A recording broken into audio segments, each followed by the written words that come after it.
Terapanth Hindi audio book में आपका स्वागत है। दिव्य तपस्विनी जीवन संध्या के 5 वर्ष। इतिहास दुर्लभ प्रसंग। सन 1996 का प्रसंग है।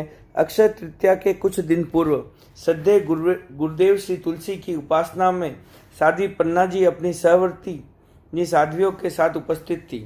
प्रसंगवश पूज्य गुरुदेव ने कहा, पन्ना जी, थारे जीवन का संस्मरण लिखाया या नहीं?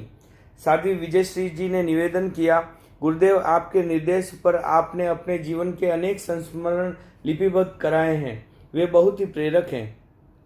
गुरुदेव ने कहा, उन्हें व्यवस्थित रूप मिल जाए तो बहुत उपयोगी हो सकते हैं। पूज्य गुरुदेव के निर्देश को स्वीकार करते हुए साध्वी विजयश्री जी ने कहा, गुरुदेव, हमने तो इन्हें लिपिबद्ध कर लिया है, व्यवस्थित रूप देना हमारे लिए शक्य नहीं है। यह कार्य गुरुदेव ही करा सकते हैं। गुरुदेव ने कहा, ठीक है, इस विषय में हम विचार करेंगे। साध्वी श्री पूज्यवर गुरुदेव की उपासना कर आचार्यवर की सन्निधि में पहुंची। आचार्यवर को पूज्यवर के साथ हुए वार्तालाप की अवगति दी। मैं उस समय आचार्यवर की उपासना में खड़ा था। मैंने निवेदन किया, गुरुदेव, और आप अनुमति दिलाए तो यह कार्य मैं करना चाहता हूँ। आचार्यवर ने कहा, कब करोगे? मैंने निवेदन किया, गुरुदेव की दृष्टि प्राप्त होते ही मैं इस कार्य को शुरू कर दूंगा। आचार्यवर ने कहा, ठीक है, विचार करेंगे। 3-4 दिन पश्चात आचार्यवर ने कहा, तुम पन्ना जी की जीवनी लिख सकते हो, गुरुदेव ने तुम्हारे लिए फरमाया है। गुरु का निर्देश मिलते ही मैं इस कार्य में प्रवृत्त हो गया। लगभग 4 मास में साध्वियों द्वारा प्राप्त सामग्री के आधार पर साध्वी पन्ना जी की जीवन गाथा का आलेखन संपन्न हो गया। आदर्श साहित्य संघ द्वारा वह दीर्घ तपस्विनी के नाम से प्रकाशित हुई। भाद्र शुक्ला नवमी पटोत्सव के दिन पूज्य गुरुदेव ने उसका लोकार्पण किया। तेरापंथ धर्म संघ के इतिहास की यह पहली घटना है। धर्म संघ में साधारणतर किसी साधु साध्वियों के जीवन वृत्त का उसकी विद्यमानता में आलेखन और प्रकाशन। आराध्य के महान अनुग्रह से साध्वी पन्ना जी ने अपने जीवन काल में अपनी जीवन गाथा को देखा। दीर्घ तपस्विनी जनता के दिलो दिमाग में छा गई। दिव्य तपस्विनी के द्वितीय अध्याय में यकीनचंद परिवर्तन के साथ अविकल्प रूप से उद्धृत किया गया। तृतीय अध्याय दीर्घ तपस्विनी के लोकार्पण के पश्चात घटित प्रसंग प्रस्तुत हैं। चाकरी 90 वर्ष की अवस्था में विक्रम संवत 2052 का पूज्य गुरुदेव का चतुर्मास लाडनू में था और साध्वी पन्ना जी का सुजानगढ़ में।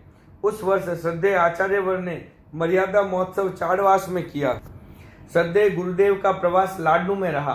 आचार्यवर का आचार्य अवस्था में वह पहला स्वतंत्र मर्यादा महोत्सव था। पूज्य गुरुदेव श्री तुलसी की प्रत्यक्ष सन्निधि उपलब्ध नहीं थी और संभवतः इसलिए नहीं थी कि अपने द्वारा प्रतिष्ठित आचार्य के प्रशासन कौशल को देखना चाहते थे। आचार्य श्री तुलसी ने अपनी सदैव उपस्थिति में अपने उत्तराधिकारी के प्रशासन कौशल का साक्षात्कार कर असीम आत्मसंतोष का अनुभव किया। साध्वी पन्ना जी ने आचार्यवर की मंगल सन्निधि प्राप्त कर धन्यता का अनुभव किया। मर्यादा महोत्सव के अवसर पर आचार्यवर ने साध्वी पन्ना जी का चातुर्मास राजल देसर सेवा केंद्र फरमाया। तेरापंथ धर्म संघ में प्रत्येक साधु साध्वियों को 2 वर्ष पूज्यवर द्वारा निर्दिष्ट सेवा केंद्र में सेवा करना अनिवार्य है। साध्वी पन्ना जी ने 2 बार लाडनू सेवा केंद्र में सेवा का दायित्व कुशलता से निभाया। इतना ही नहीं, जब कभी जहां कहीं सेवा का अवसर मिलता, साध्वी पन्ना जी सदा सेवा के लिए सम्मुख रहती। 90 वर्ष की अवस्था में भी चाकरी का उत्साह प्रखर था। संभवतः तेरापंथ के इतिहास का यह पहला प्रसंग था कि 90 वर्ष की अवस्था में किसी साधु साध्वी ने सेवा केंद्र में सेवा के दायित्व का निर्वाह किया हो। सेवा लेने की अवस्था में सेवा करने का मनोभाव जिस व्यक्ति में प्रबल रहता है, वह व्यक्ति सचमुच विशिष्ट बन जाता है। साध्वी पन्ना जी के व्यक्तित्व की विशिष्टता विलक्षणता का एक घटक तत्व था। सेवा के लिए हर क्षण कटिबद्ध रहना। चाड़वास से विहार कर आप राजल देसर पधारी। वृद्ध साध्वियों की सेवा में लीन हो गई। प्रत्येक वृद्ध साध्वी के पास सुबह साय आलोयना कराने स्वयं जाना, उनके सुख स्वास्थ्य की पुच्छा करना, आहार आदि पथ्य परहेज का ध्यान रखना आपकी दिनचर्या का अनिवार्य अंग बन गया। जागरण की रात। साध्वी पन्ना जी ने जिस दिन चाकरी का दायित्व संभाला, साध्वियों ने उल्लास और उमंग के साथ आपकी वर्धापना की। पूज्य गुरुदेव के प्रति आभार व्यक्त करते हुए कहा, गुरुदेव इस वर्ष जो कृपा कराई है वह सदा याद रहेगी। रात्रि का समय साध्वियों की मंगल भावना को आप सहज भाव से सुन रही थी। उसी समय कुछ समय से अस्वस्थ चल रही साध्वी गणेशा जी आगे आई। उन्होंने तीव्र स्वर में पूज्यवर का गुणानुवाद किया। साध्वी सी जी के तपोमय जीवन की वर्धापना करते हुए पूज्य गुरुदेव द्वारा आपके लिए बनाए गए इस पद्य को सुनाया। पन्ना दीर्घ तपस्विनी तपरो प्रबल प्रभाव, धर्म संग इतिहास में पन्ना तरणी नाव। दीर्घ तपस्विनी जी आप तरणी नाव हो, मारी नाव पार उतारो। साध्वी पन्ना जी उसी समय साध्वी गणेशा जी के वयावृत्त में जुट गई। रात्रि के 10 बजे तक उनके शरीर को अपने हाथों से दबाती रही। सहवर्ती साध्वियों ने कहा, सत्या आपने निर्जरा आत्मशुद्धि रो अवसर मिलियो है, जितनी कर सको करो। उस रात साध्वी श्री न स्वयं सोए न साध्विया सो पाई। वह रात्रि साध्वी गणेशा जी के जीवन की अंतिम रात्रि बन गई। सहज समाधिस्थ अवस्था में उन्होंने मृत्यु का वरण कर लिया। चाकरी की पहली रात जागरण की रात बन गई और वह एक वृद्ध साध्वी के समाधि मरण की घटना का सृजन कर गई।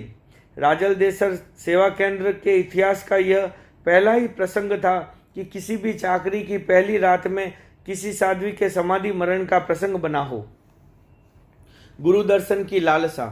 गुरुदेव श्री तुलसी ने लाडूनो प्रवास सानंद संपन्न कर गंगा शहर की ओर विहार किया।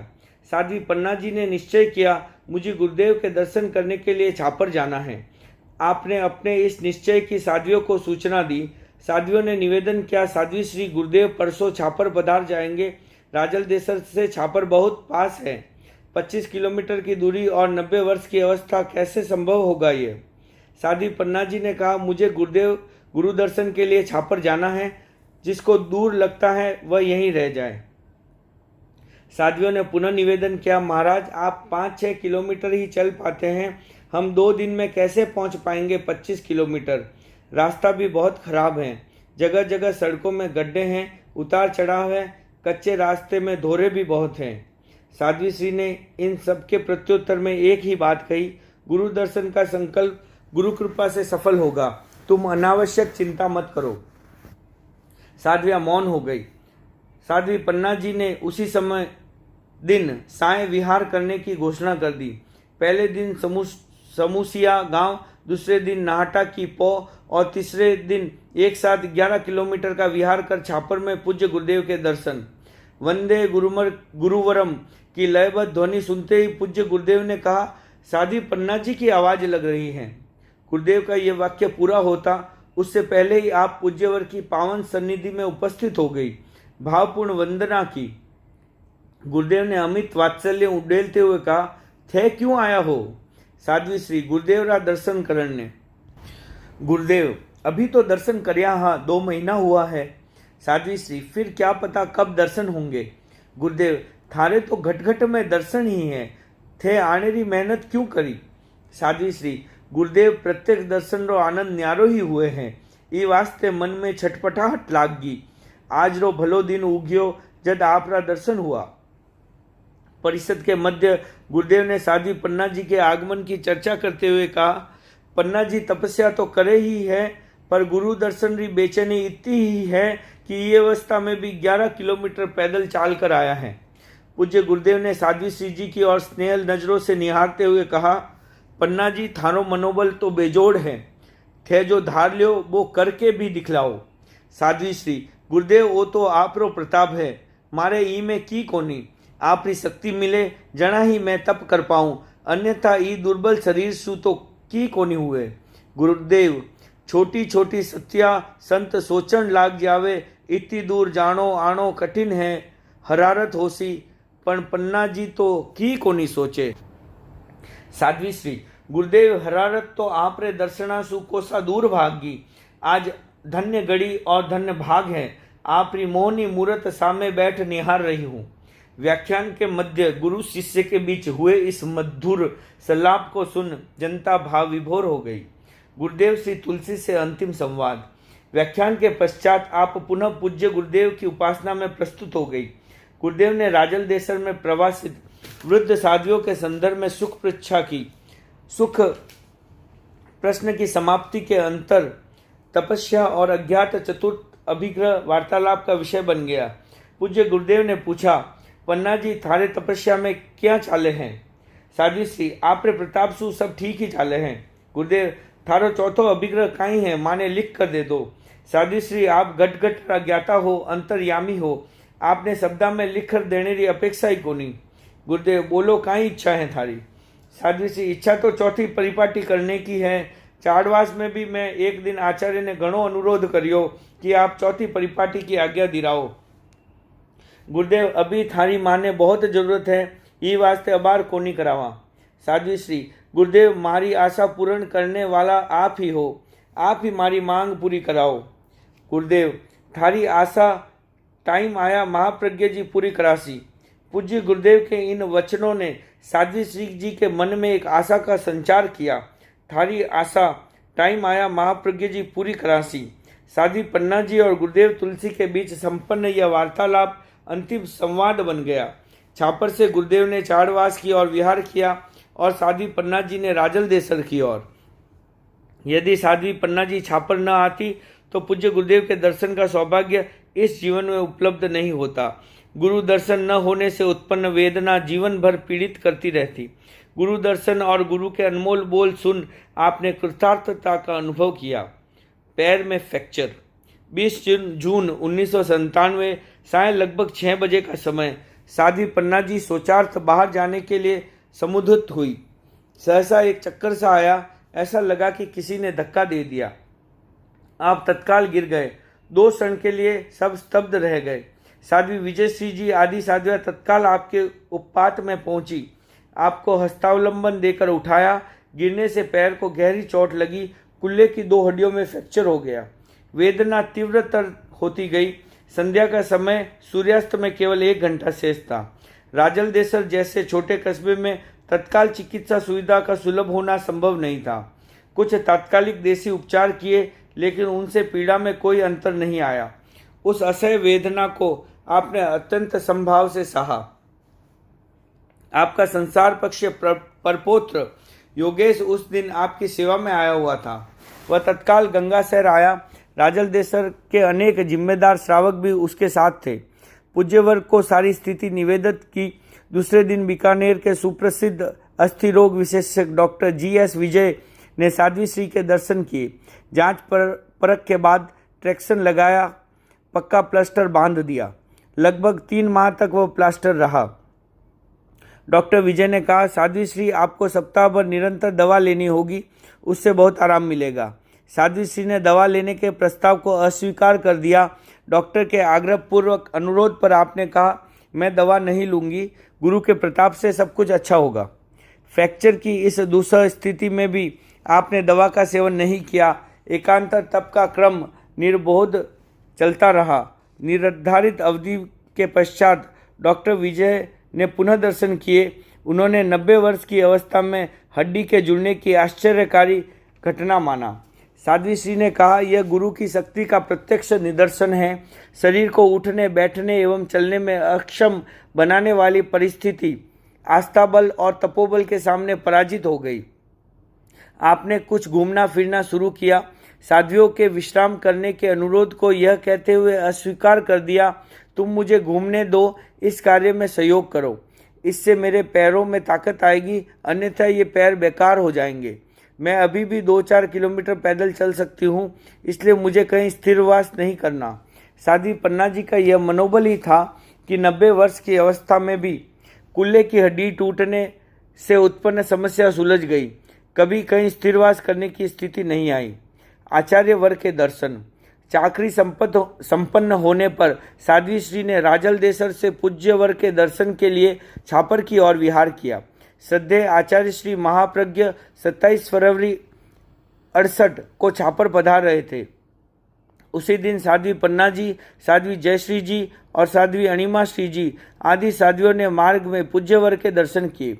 आचार्यवर ने साध्वी पन्ना जी को अमित वात्सल्य भरा आशीर्वाद प्रदान करते हुए स्वीक पृच्छा की, कैसे हैं पन्ना जी, स्वस्थ तो होनी थे, पैदल क्यों चालो, अभी ठिकानों काफ़ी दूर है, सब साधियों के सुख साता हैं।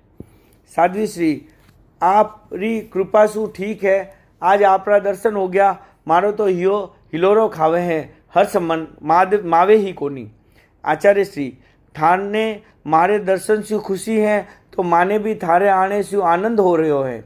मैं ठिकाने जा रहा हाँ, थे धीरे धीरे आ जाए, साधन रो प्रयोग भी हो सके। साध्वी श्री नहीं गुरुदेव, मैं आपरे सागे सागे ही चालू हूँ। आचार्य श्री लोगारी भीड़ बहुत है, थे आराम से आओ। कुछ क्षण के लिए ठहरा, स्वागत जुलूस आगे बढ़ा। पूज्यवर प्रवास स्थल पर पधार गए।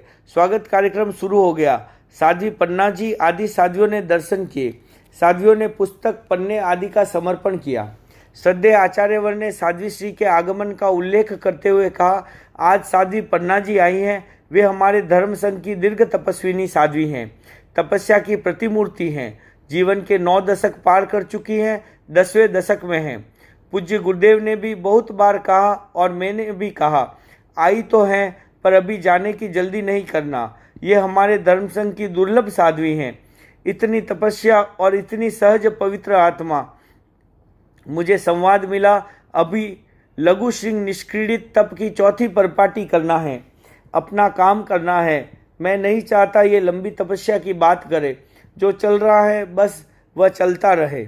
मैं मानता हूँ कि हमारे संघ में जितने त्यागी तपस्वी ज़्यादा होंगे, उतना ही संघ शक्तिशाली और ऊर्जस्वी बनेगा। तपस्या और त्याग के बिना शक्ति का, ऊर्जा का कोई स्रोत नहीं है। ऊर्जा के बिना संसार में जो शून्यता आ रही है, उसे कौन भरेगा। इसलिए त्याग और तपस्या की ज्योति को प्रज्वलित रखना हमारा काम है।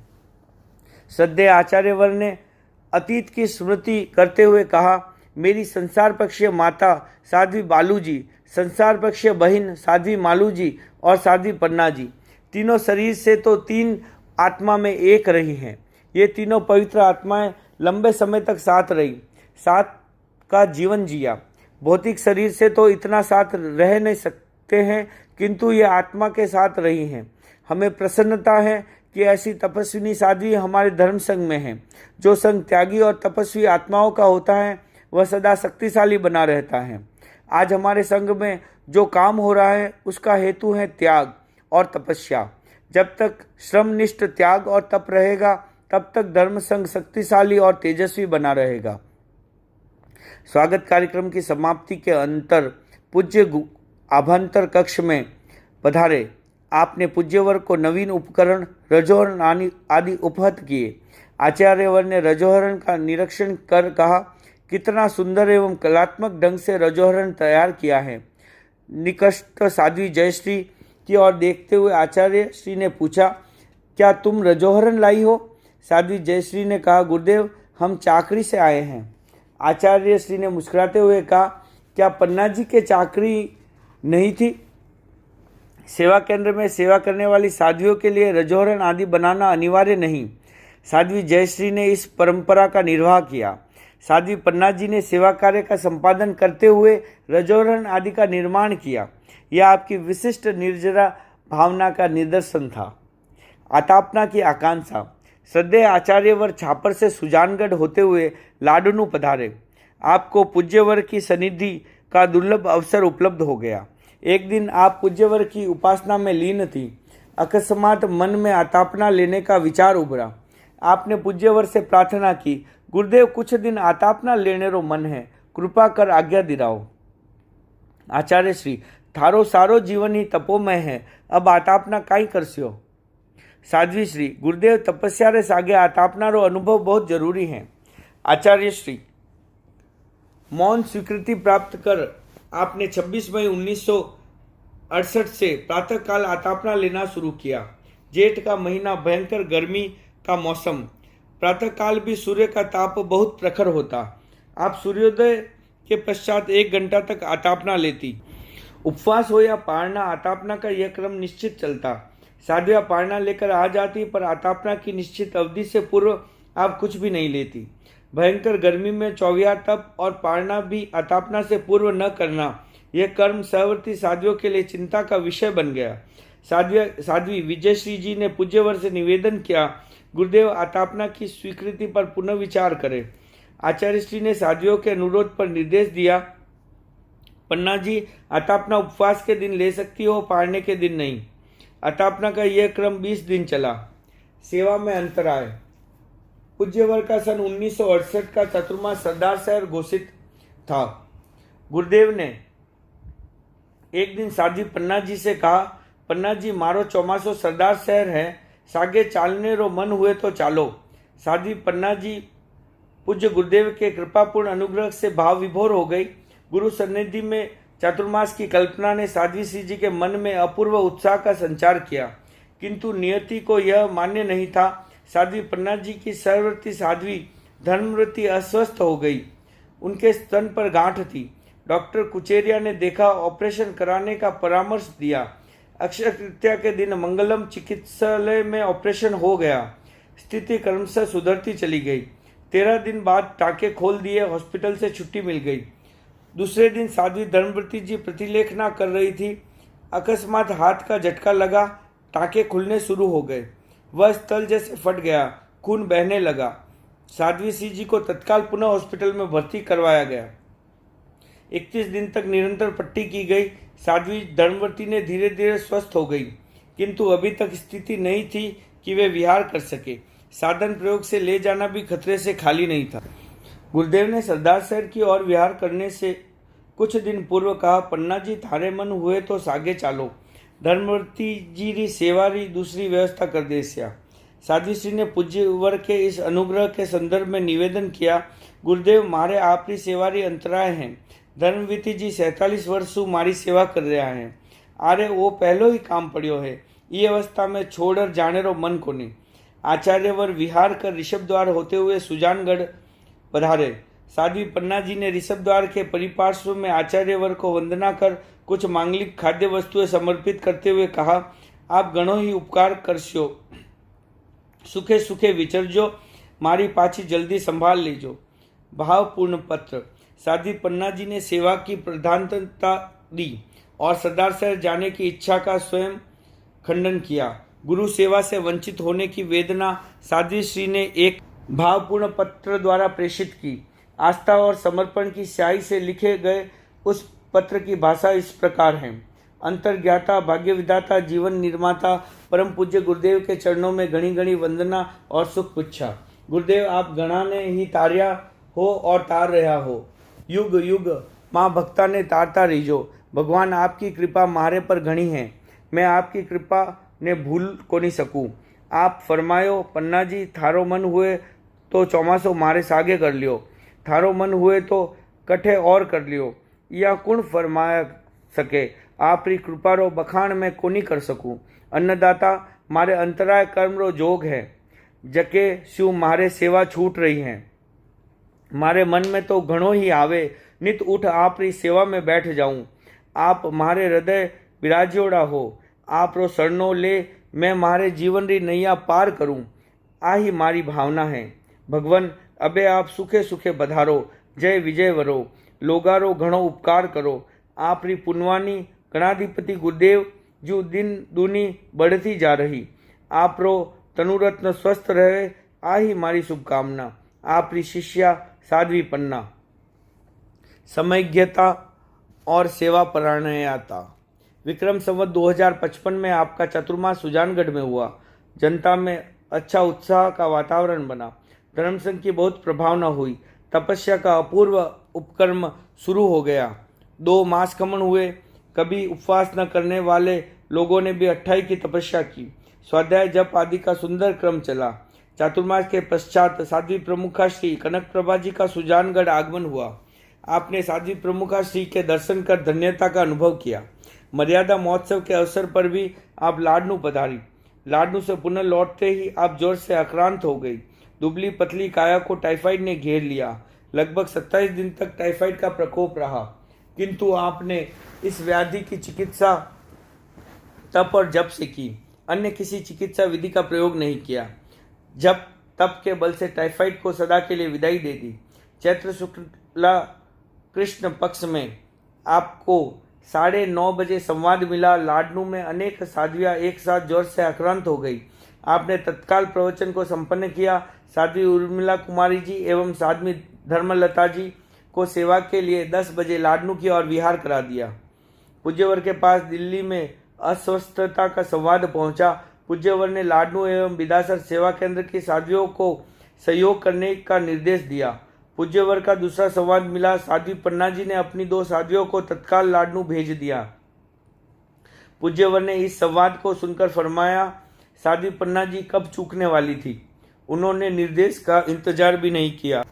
समज्ञ पन्ना जी स्वयं हर समय सेवा में तल्लीन और लयलीन रहती, पर समय समय पर सहयोगिनी साध्वियों को भी प्रशिक्षण देती रहती। सेवा के संस्कार कूट कूट कर भरे हैं।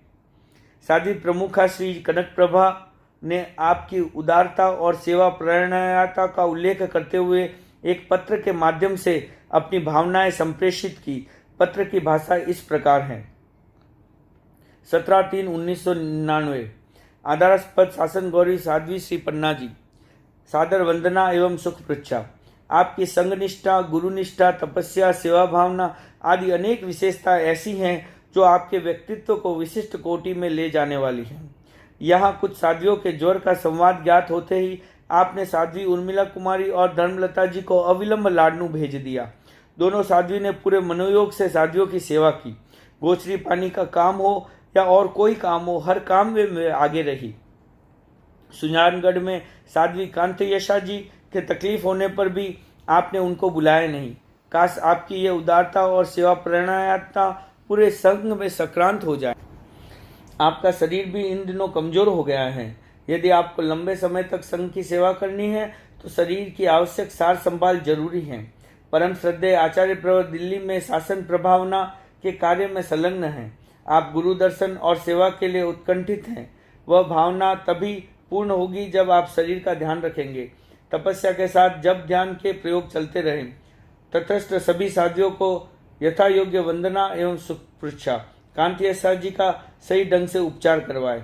साध्वी प्रमुखा कनक प्रभा। जैनाचार्य का आगमन। चैत्र शुक्ला एकम 17 मार्च 1999 को जैन आचार्य नित्यानंद जी सुजानगढ़ आए। दीर्घ तपस्विनी के प्रवास स्थल पर आयोजित समारोह में उन्होंने कहा, मैंने अपनी प्रलंब यात्रा में सुजानगढ़ का पड़ाव इस महान तपस्विनी के दर्शन के तीव्र ललक के कारण निश्चित किया है। तप सूर्या, जैन शासन की महाप्रभाविका, तप की महान दीप शिखा आदि संबोधनों के साथ अपने श्रमण श्रमणी परिवार की ओर से अभिवंदना करते हुए आचार्य नित्यानंद जी ने कहा, युग प्रधान आचार्य श्री तुलसी और गुरुदेव विजय वल्लभ सूरी जी ने जीवन भर जैन एकता के प्रयास किए। आचार्य महाप्रज्ञ उस प्रयास को और अधिक सार्थक कर रहे हैं। आज जो सांप्रदायिक सौहार्द, सद्भावना और समन्वय का वातावरण दिखाई दे रहा है वह उन्हीं के चिंतन और पुरुषार्थ की फलश्रुति है। इस अवसर पर साध्वी पन्ना जी ने कहा, आत्मबल के बिना तपस्या संभव नहीं होती है और गुरु के विशेष अनुग्रह के अभाव में भी तपस्या संभव नहीं हो सकती है। गुरु इस महान व्यक्ति का नाम है जो अपने शिष्य की सुप्रत शक्तियों को जगा देता। आज जो अभिनंदन हो रहा है वह मेरा नहीं है, आचार्य तुलसी और आचार्य महाप्रज्ञ का है, जिन्होंने ऐसी अंतः प्रेरणा का संचार किया। चौविहार एकांतर के 50 वर्ष। बैसाख मास का एक मुख्य पर्व है अक्षय तृतीया। यह दिन स्वीकृत वर्षी तप की संपन्नता और नए वर्षी तप के संकल्प का दिन है। दीर्घ तपस्विनी साध्वी पन्ना जी के चौविहार एकांतर तप का 50वां वर्ष संपन्न हो रहा था। साध्वी श्री के हृदय में भावना उद्भूत हुई, मैं इस बार वर्षी तप का पालना साध्वी प्रमुखा जी की सन्निधि में करूं। माँ श्रमणी जी के अनुग्रह कर साध्वी सरदार शारदा श्री जी एवं साध्वी चित्रलेखा जी को साध्वी श्री को लाने के लिए सुजानगढ़ भेजा। आप 17 अप्रैल को लाडनू पहुंच गई। 18 अप्रैल को अक्षय तृतीया के दिन माँ श्रमणी जी के कर कमलों से पालना किया। इस अवसर पर आपके तपोमय जीवन की वर्धापना करते हुए साध्वी प्रमुखा ने पदत्रयी के साथ अभिनंदन। शासन गौरव, साध्वी समाज की गरिमा, बढ़ रही तपस्या से अतिशायी महिमा, गढ़ कीर्तिमान अनगिन इतिहास बनाया, कर मोहत्स सेवा नित सुयश कमाया। पूरी कर दी यह अर्ध शताब्दी तप की, धुन लगी ध्यान की, आतापन की जप की। लो सबका हार्दिक साधुवाद स्वीकारो, तप नौका से खुद तरो जगत को तारो। काल युग की तुम हो कमनीय कहानी, तुलसी युग में कर साहस बनी भवानी। अब महाप्रज्ञ के युग में बढ़ो चढ़ो तुम, बन सतजीवी अभिनव इतिवृत गढ़ो तुम। साध्वी प्रमुखा कनक प्रभा, जैन विश्व भारती, लाडनू, 18/4/1999। जिस दिन लाडनू में दीर्घ तपस्विनी ने साध्वी प्रमुखा जी की सन्निधि में 50वां वर्षी तप संपन्न किया और 51वें वर्षी तप का संकल्प लिया, उसी दिन दिल्ली में श्रद्धेय आचार्य श्री महाप्रज्ञ ने आपको दिव्य तपस्विनी के संबोधन से संबोधित किया। अवसर साध्वी कमलू जी की सेवा का। अक्षय तृतीया एवं दिव्य तपस्विनी वर्धापन समारोह के पश्चात आप पुनः सुजानगढ़ पधार गई। श्रद्धेय आचार्यवर ने आपको इस वर्ष का चातुर्मास भी सुजानगढ़ फरमा दिया। तब जबकि साधना सानंद चल रही थी, ज्येष्ठ शुक्ला पंचमी को अचानक संवाद मिला, शासन गौरव साध्वी कमलू जी बहुत अस्वस्थ हो गई हैं, उनके ऑपरेशन होगा और वह सुजानगढ़ में होगा। साध्वी कमलू जी के आगमन को साध्वी पन्ना जी ने अपना सौभाग्य माना। उन्होंने कहा, मुझे अनायास सेवा का अवसर मिल गया। आपने 2 साध्वियों को जसवंतगढ़ तक सामने भेजा, स्वयं 1 किलोमीटर तक साध्वी कमलू जी की अगवानी के लिए पधारी, साध्वियों की भक्ति की। साध्वी कमलू जी का ऑपरेशन राठी अस्पताल में होना था। अस्पताल और साध्वी श्री जी के प्रवास स्थल के मध्य लगभग आधा किलोमीटर का अंतराल था। फिर भी आप प्रतिदिन हॉस्पिटल पधार जाती। जिस दिन ऑपरेशन हुआ उस दिन आपके बेले की तपस्या थी। जब तक ऑपरेशन चलता रहा, आप जप एवं मंगल मंत्रों का उच्चारण करती रही। साध्वी कमलू जी के शीघ्र स्वस्थ होने की मंगल कामना मंत्र जप के साथ समन्वित थी। शासन गौरव साध्वी कमलू जी 21 दिन हॉस्पिटल में रही। आपने सहवर्ती साध्वी कांतयशा जी को उनकी सेवा में निरंतर रहने का निर्देश दिया। रात्रि में प्रतिदिन 2 साध्वियों को भेजा। जब कभी अवसर मिलता, आप स्वयं सेवा कार्य के लिए तत्पर रहती। इस अवधि में साध्वी प्रमुखा जी का भी पदार्पण आपकी अतिरिक्त प्रसन्नता का कारण बना। साध्वी कमलू जी के स्वास्थ्य एवं सेवा के संदर्भ में साध्वी प्रमुखा श्री ने पूज्यवर को जो संवाद प्रेषित किया, उसमें साध्वी पन्ना जी के विलक्षण सेवाभाव की गाथा अंकित है। शासन गौरव साध्वी श्री पन्ना जी की तपस्या और सेवा दोनों प्रसिद्ध हैं। उनकी तपस्या तो दृश्य है ही, एक बार सेवा भी मूर्तिमान हो गई। कहाँ दसानी गेस्ट हाउस और कहाँ राठी हॉस्पिटल। पूरे 3 सप्ताह तक बराबर चक्कर लगे। साध्वी श्री पन्ना जी की सहयोगिनी साध्वियों ने भी दिन रात एक कर दिए। सेवा कैसे की जाती है, इसका एक उदाहरण प्रस्तुत कर दिया। शब्दों से उसे अभिव्यक्ति नहीं दी जा सकती। साध्वी श्री कमलू जी की शल्य चिकित्सा खतरों से खाली नहीं थी। इसमें सफलता मिली है, इसका कारण परम श्रद्धेय आचार्यवर का आशीर्वाद, साध्वी पन्ना जी का तप जप और सेवा भाव तथा कल्पलता जी आदि लाडनू तथा सुजानगढ़ की सभी साध्वियों का अप्रमत्त सेवा कार्य। साध्वी प्रमुखा कनक प्रभा, 15 जून 1999, लाडनू। 13 पंथ भवन में चातुर्मास। साध्वी पन्ना जी का पहला चातुर्मास दसानी गेस्ट हाउस में हुआ। इस वर्ष सुजानगढ़ में संतों का चातुर्मास नहीं था। विक्रम संवत 2056 में पूज्यवर ने मुनिश्री वत्सराज जी का चातुर्मास सुजानगढ़ में फरमाया। मुनिश्री शुभ मुहूर्त में सुजानगढ़ पधार गए। प्रश्न आया, संत चातुर्मास कहाँ करें, साध्वी श्री का चातुर्मास कहाँ हो। साध्वी पन्ना जी ने सभा भवन में चातुर्मास करने की इच्छा व्यक्त की। श्रावक समाज ने निवेदन किया, आप यहीं विराजे, सभा भवन न पधारे। यह निवेदन आग्रह में बदल गया। श्रावकों ने आचार्यवर को अपनी भावना निवेदित की। श्रद्धास्पद आचार्यवर ने तत्काल साध्वी पन्ना जी को संदेश प्रदान किया। साध्वी पन्ना जी पूर्ण चित्त समाधि रहे, न कोई चिंतन न कोई बात की चिंता करे। हमने स्पष्ट शब्दों में यह निर्देश दिया था, दीर्घ तपस्विनी दिव्य तपस्विनी साध्वी पन्ना जी जहाँ रहना चाहे वहाँ रहे, उनकी जहाँ इच्छा हो वहीं रहे। श्रावक समाज का यह कर्तव्य है कि साध्वी पन्ना जी की भावना का सम्मान करे। आचार्य महाप्रज्ञ, 3 अगस्त 1999। पूज्यवर का यह संदेश सुजानगढ़ पहुंचा, आग्रह विलीन हो गया। श्रावक समाज ने उसे सहर्ष शिरोधार्य किया। साध्वी पन्ना जी सभा भवन में पधार गई। मौन का संकल्प। चातुर्मास प्रारंभ होते ही आपने जप तप के साथ मौन का विशेष अभिक्रम शुरू किया। श्रावण कृष्णा एकम के दिन से आपने प्रतिदिन लगभग 20 घंटे मौन रखना प्रारंभ किया। मौन का यह अभिक्रम जीवन पर्यंत चलता रहा। जन्मदिन का आयोजन। भादव कृष्णा अष्टमी साध्वी पन्ना जी का 93वें वर्ष में प्रवेश। राजलदेसर, श्री डूंगरगढ़, गंगाशहर, देराजसर, कालू, दिल्ली आदि क्षेत्रों से लगभग आपके संसार पक्ष परिवार के 250 व्यक्ति पहुंच गए। सहज आयोजन का रूप बन गया। अनेक व्यक्तियों ने गीत वक्तव्य के माध्यम से अपनी भावनाएं प्रस्तुत की। कार्यक्रम के मध्य दिल्ली निवासी श्री लक्ष्मीपत जी बुच्चा पूज्यवरों के संदेश लेकर आए। श्रद्धेय आचार्य श्री एवं युवाचार्य श्री के संदेश की भाषा इस प्रकार थी। साध्वी पन्ना जी दीर्घ तपस्विनी है, दिव्य तपस्विनी है। वे अवस्था से परे हैं, इसलिए इनकी अवस्था का लेखा जोखा नहीं करना है, केवल इनकी तपस्या का मूल्यांकन, अनुमोदन और समर्थन करना है, जिससे हमारे धर्म संघ की तपस्या की शक्ति और अनासक्ति की क्षमता का विकास होता रहे। आचार्य महाप्रज्ञ 2 सितंबर 1999। हर आदमी जन्म लेता है, जीवन जीता है और कभी मर जाता है। यह हमारी दुनिया का सामान्य नियम है। वे व्यक्ति धन्य होते हैं जो अपने जीवन में महत्वपूर्ण पुरुषार्थ करते हैं। दिव्य तपस्विनी, दीर्घ तपस्विनी साध्वी पन्ना जी ने अपने जीवन में कुछ विशिष्ट गुणों की साधना की।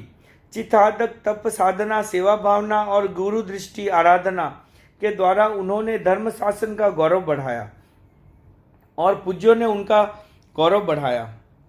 वे 93वें वर्ष में प्रवेश कर रहे हैं। अग्रिम वर्ष विशेष उपलब्धिपूर्ण हो, मंगल कामना। युवाचार्य महाश्रमण। इस अवसर पर साध्वी पन्ना जी ने कहा, मैंने नहीं सोचा था कि इतने वर्ष जीऊंगी, इतना तप करूंगी। सौभाग्य से मैंने भिक्षु शासन पाया, गुरुदेव की कृपा भावना प्राप्त की। गुरु शक्ति के प्रताप से ही तप सानंद चल रहा है। मुझे संघ सेवा का सुअवसर मिल रहा है। जो कुछ हुआ है सब गुरु के प्रताप से हुआ है, हो रहा है और होता रहेगा। प्रेरणा और प्रोत्साहन। साध्वी पन्ना जी का जीवन जीने की विशिष्ट कला से समन्वित था।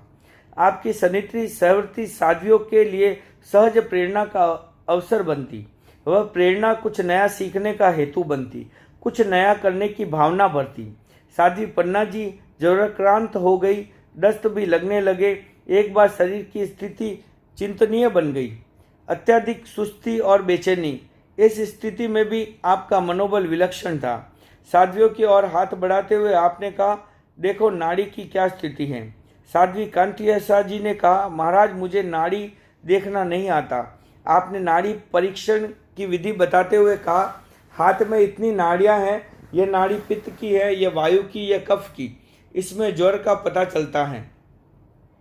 तुम देखो अभी कौन सी नाड़ी ठीक नहीं चल रही।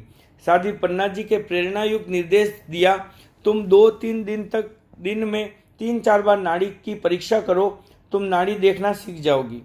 साध्वी श्री जी ने तहत कह दीर्घ तपस्विनी के निर्देश को स्वीकार किया।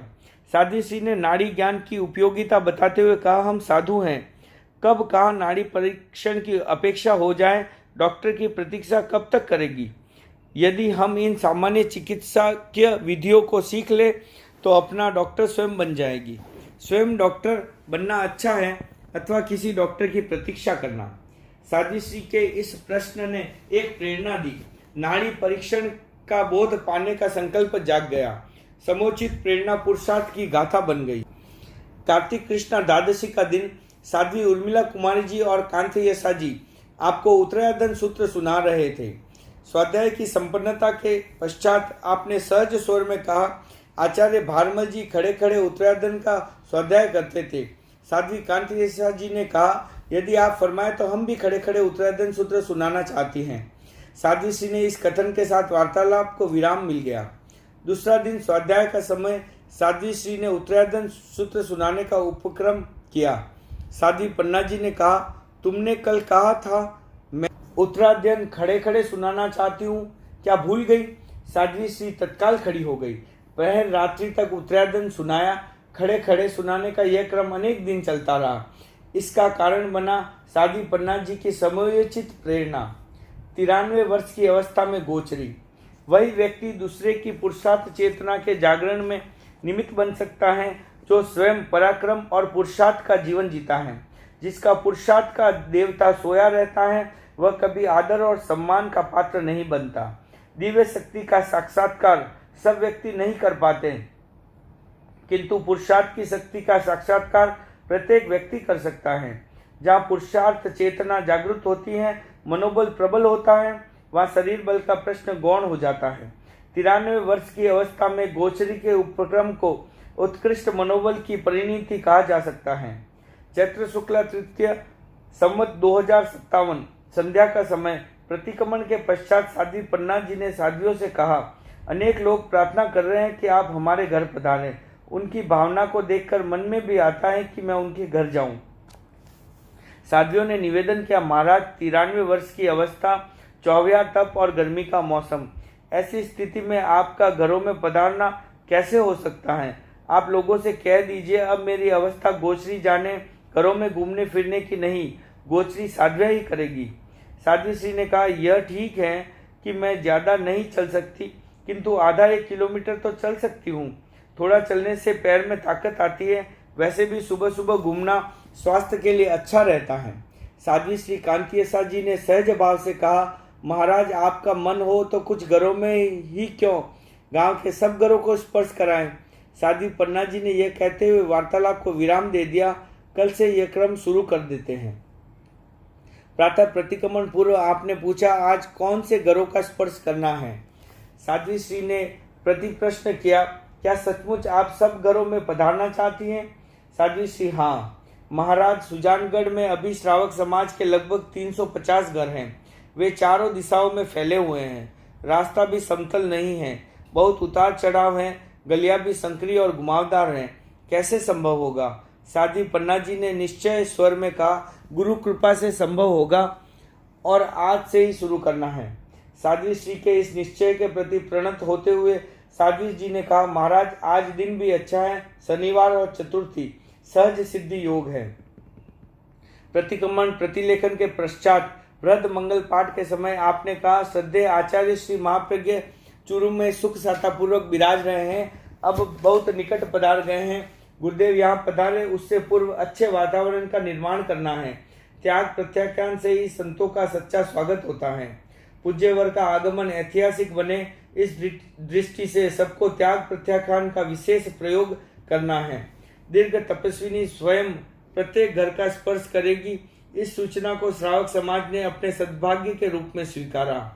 उसी दिन साध्वी पन्ना जी ने लगभग 35 घरों का स्पर्श किया। प्रत्येक घर में जाना, व्रत निपजाना, घर के सदस्यों को विविध त्याग प्रत्याख्यान कराना, सामायिक आदि की प्रेरणा देना और मंगल पाठ सुनाना, यह क्रम सा बन गया। प्रतिदिन प्रातःकाल जन जागरण का यह उपक्रम चलता। उपवास हो या पारना, यह क्रम कभी अवरुद्ध नहीं हुआ। 93 वर्ष की अवस्था में लगभग 15 दिनों में सुजानगढ़ के श्रावक समाज के प्रत्येक घर का स्पर्श कर श्रद्धालु जन की भावना को पूरा कर आपने आत्मसंतोष का अनुभव किया। इस अवस्था में इस प्रकार घर घर जाकर धर्म की अलग जगाने का यह इतिहास का विरल प्रसंग है। वमन न करने का परिणाम। कहा गया, शरीर व्याधि मंदिरम, जहाँ शरीर है वहाँ व्याधि की संभावना बनी रहती है। शरीर के साथ जुड़ी हुई एक समस्या है बुढ़ापा। शरीर के साथ जुड़ी हुई दूसरी समस्या है रोग। मनुष्य रोग और बुढ़ापा नहीं चाहता, किंतु उसकी ये चाह कभी पूरी नहीं होती। कुछ मनुष्य रोग और बुढ़ापे की स्थिति में दुख का अनुभव करते हैं। महान वह होता है जो इन प्रतिकूल परिस्थितियों में भी प्रसन्न रहता है, अपना संतुलन नहीं खोता। 8 मई 2000 मध्याह्न का समय आपका जी मिचलाने लगा। अनेक वर्ष से यह क्रम चल रहा था। पारने के दिन मध्याह्न में जी मचलता और वमन हो जाती, किंतु आज केवल जी मिचल लाता है, वमन नहीं हुई। बेचैनी बढ़ती गई। आपने सोचा मैं पानी पीकर वमन कर दूं, जिससे जी सोरा हो जाए, बेचैनी मिट जाए। साध्वी जी ने निवेदन किया, महाराज सहज वमन हो रही हो तो कराए, पानी पीकर वमन न कराए, बेचैनी आखिर कब तक रहेगी। साध्वी जी के अनुरोध को स्वीकार कर साध्वी पन्ना जी ने पानी नहीं पिया। अनेक घंटों तक जी मचलता रहा, बेचैनी की स्थिति बनी रही। आपने उसे संभाव से सहा। जी मिचलाना धीरे धीरे कम होता चला गया। आपने स्वस्थता का अनुभव किया। वमन न करने का परिणाम यह रहा, पारने के दिन वमन का जो क्रम अनेक वर्षों पहले शुरू हुआ था, स्वतः बंद हो गया। नई समस्या और सावधान रहने का संकेत। वर्षों से चल रही एक समस्या समाहित हो गई, किंतु उसी दिन एक नए रोग से आपका दुर्बल शरीर आक्रांत हो गया। संध्या 6:30 बजे का समय कूल्हे में भयंकर दर्द की अनुभूति। आपने दर्द निवारण के लिए कागली लगाई, उससे दर्द में कोई अंतर नहीं आया। रात्रि में दर्द घनीभूत हो गया। प्रातः नाड़ीवेद को दिखाया, दर्दनाशक तेल से मालिश की गई पर कोई लाभ नहीं हुआ। डॉक्टर के सुझाव पर एनिमा का प्रयोग किया, उससे पेट हल्का हो गया पर दर्द की भयंकरता में कोई कमी नहीं आई। चलना, उठना, बैठना सब कुछ मुश्किल हो गया। सोते समय भी दर्द की अनुभूति कम नहीं होती। 8 दिन के पश्चात डॉक्टर गोड़ावत ने रक्त आदि की जांच कराने का परामर्श दिया। डॉक्टर के परामर्श के अनुसार ब्लड, यूरिन आदि की जांच कराई। सब कुछ सामान्य था। आखिर एक्सरे में दर्द का कारण पकड़ में आ गया। एक रग दूसरी रग पर चढ़ गई थी। जैसे ही ये कारण पकड़ में आया, उपचार की दिशा स्पष्ट हो गई। डॉक्टर गोड़ावत ने निर्देशन में मध्याह्न में 1 बजे साध्वियों ने ट्रैक्शन लगाया। उस समय आपका वजन 37 किलोग्राम था। दुर्बल शरीर उस भार को कैसे सह पाता। वेदना तीव्र हो गई। 6:30 बजे वेदना तीव्रतर हो गई। पैर में तीव्र जलन होने लगी। साध्वियों ने कुछ समय तक पैर का पट्टा खोल दिया। आपको कुछ आराम की अनुभूति हुई। आधा घंटे बाद दिवंगत साध्वी गौराजी ने आपको सचेत करते हुए कहा, साध्वी श्री सावधान रहे, आपके 2 ग्रह जोर पर हैं। आप इन शब्दों पर ध्यान केंद्रित कर कुछ सोच पाती। उससे पूर्व ही दिवंगत साध्वी मालूजी की आवाज सुनाई दी। दिवंगत साध्वी गौराजी द्वारा 2 क्षण पहले कही गई बात को दोहराते हुए कहा, साध्वी पन्ना जी सावधान, आपके 2 ग्रह जोर पर हैं। दोनों अपना अपना जोर जमा रहे हैं। 2 महीने का कष्ट है, फिर ठीक हो जाएगा। आपकी सतिया सावधान है। साध्वी पन्ना जी ने इस ध्वनि में छिपे संकेत को पकड़ा। साध्वियों से कहा, पूज्य गुरुदेव तुलसी का जप करो। साध्वियों ने जप किया। जप के अनंतर आपने पूछा, तेरस के दिन कौन सा वार है? साध्वी श्री ने पंचांग देखकर बताया, बुधवार। साध्वी पन्ना जी ने 2 क्षण पश्चात कहा, तब तो कोई बात नहीं है। संभवतः उस समय आपको कुछ आभास हुआ था, किंतु साध्विया इस विषय में कुछ पूछने का साहस नहीं जुटा सकी। वेदना के इस क्षणों में भी आप जप, ध्यान, स्वाध्याय आदि में लीन रहती। जब कभी दर्द अधिक होता, स्वाध्याय करने में कुछ दुविधा की अनुभूति होती, तब आप पार्श्व में स्थित साध्वियों को स्वाध्याय कराने का निर्देश देती। आषाढ़ कृष्ण तृतीया का दिन साध्वी उर्मिला कुमारी जी पुस्तक पढ़ने में तन्मय थी। साध्वी पन्ना जी ने कहा, तुम अकेले स्वाध्याय कर रही हो, यदि कुछ सुनाओ तो मेरे भी स्वाध्याय हो जाए।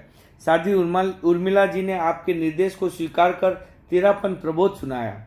उस दिन आपके चौविहार बेला था, भयंकर गर्मी का मौसम। साध्वियों ने सोचा, यदि गीला कपड़ा मस्तक पर रख दे तो कुछ आराम मिलेगा। साध्वियों ने इस चिंतन को क्रियान्वित करने के लिए तत्पर बनी।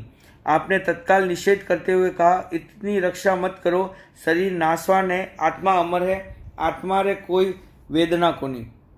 18 दिन तक लगातार ट्रैक्शन लगा रहा। 7 जून को साध्वियों ने ट्रैक्शन हटाया। साध्वी पन्ना जी ने स्वस्थता का अनुभव किया। अब तो मने बहुत ठीक लागे हैं। पूज्यवर का स्वागत। 16 जून 2000 सद्य आचार्य श्री महाप्रज्ञ का सुजानगढ़ में शुभागमन। आचार्य वर्ग के स्वागत समारोह का आयोजन साध्वियों के प्रवास स्थल पर रखा गया। साध्वी पन्ना जी ने पूज्यवर का भाव भरा स्वागत किया। राजस्थानी भाषा में अपने हृदय के उल्लास को प्रकट करते हुए कहा, आचार्य वर्ग के दर्शनों की छटपटाहट लगी हुई थी। कब गुरुदेव पधारे, कब दर्शन हो। आज दर्शन कर रोम रोम पुलकित हो गया। मेरी आंखों का होना सार्थक हो गया। आज मारो रू रू खिल रियो है। हर्ष मावे ही कोनी, पग धरती पर ही कोनी टिके। साध्वी श्री ने अपनी अंतस्थ भावना को व्यक्त करते हुए कहा, गुरुदेव अबे आप पधार गया हो, ये वास्ते आपने अरज करूं, मने चौथी परिपाटी कराओ, मारी मांग ने पूरी करो।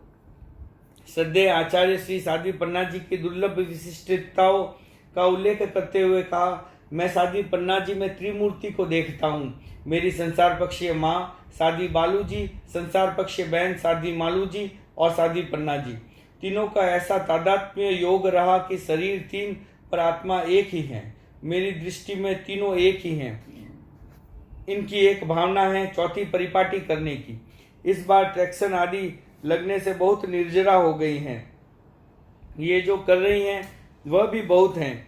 हम चाहते हैं ये अभी दूसरी दुनिया में न जाए, यहीं रहे, लंबे समय तक संघ की सेवा करती रहे। ये हमारे धर्म संघ की धरोहर है। इनकी तपस्या और पवित्रता का लाभ पूरे संघ को मिल रहा है। अभी आगे जाने की बात मत करो, उतनी ही तपस्या करो जितनी से संघ में बनी रहो। पूज्यवर का सुजानगढ़ में 5 दिवसीय प्रवास रहा।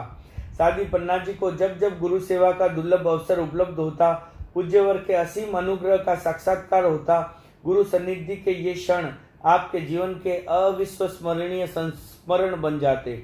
17 जून पूज्यवर की पावन सन्निधि।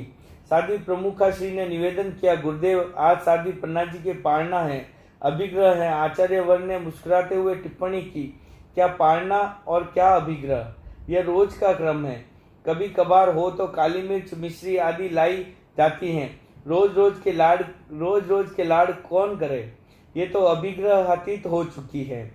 अब तप अभिग्रह सब एक ही हैं। 24 तप कठिन है। साध्वी श्री ने विनम्र स्वर में कहा, गुरुदेव सब आप प्रताप से ही हुए हैं, मारी के ताकत है। मैं तप करूं हूं, आपकी ऊर्जा शक्ति से ही चलने फिरने में समर्थ हुई हूं। लाडनू में चातुर्मास की प्रार्थना और स्वीकृति।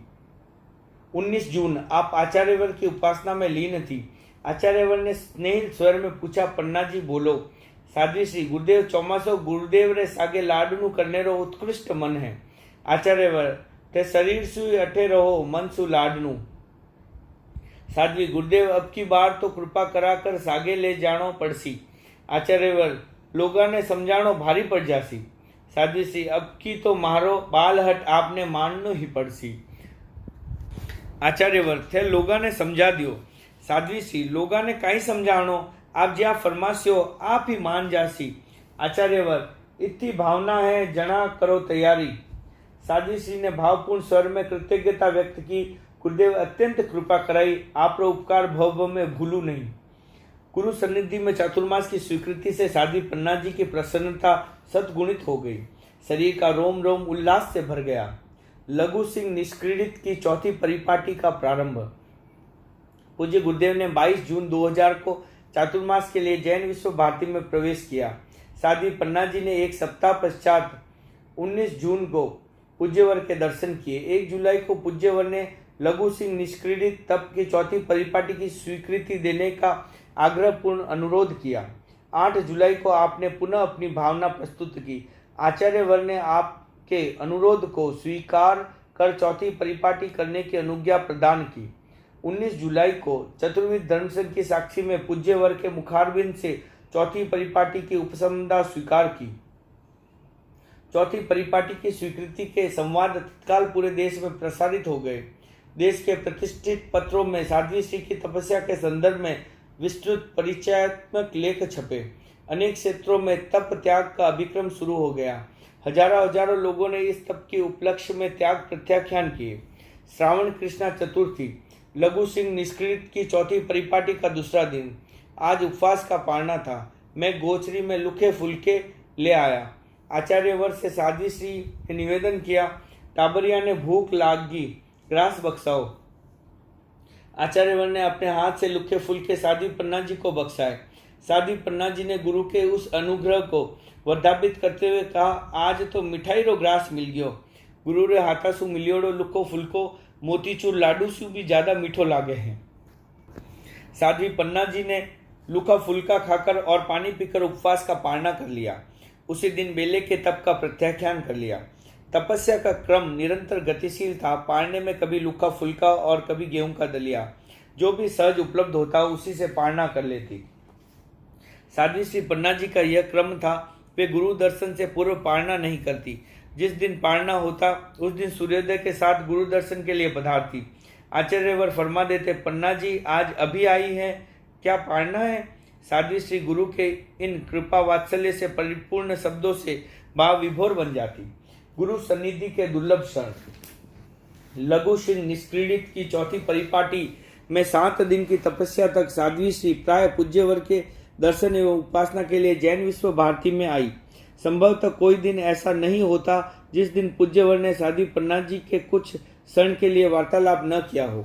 वार्तालाप के कुछ प्रसंग यहाँ प्रस्तुत किए जा रहे हैं। 31 जुलाई आचार्य श्री उस दिन विश्राम कर रहे थे। आपने 3 बार विधिवत वंदना करते हुए कहा, वंदे गुरुवरम। आचार्य श्री ने पूछा, पन्ना जी कैसे हैं? साध्वी श्री, गुरुदेव के प्रताप से ठीक है। आचार्य, और पैदल आते हैं या साधन से? साध्वियों ने कहा, साध्वी श्री की इच्छा पैदल आने की रहती है, पर हम लाना नहीं चाहते। आचार्य श्री, हाथ का सहारा देना ठीक है, बिना सहारे उठना बैठना एवं चलना नहीं चाहिए।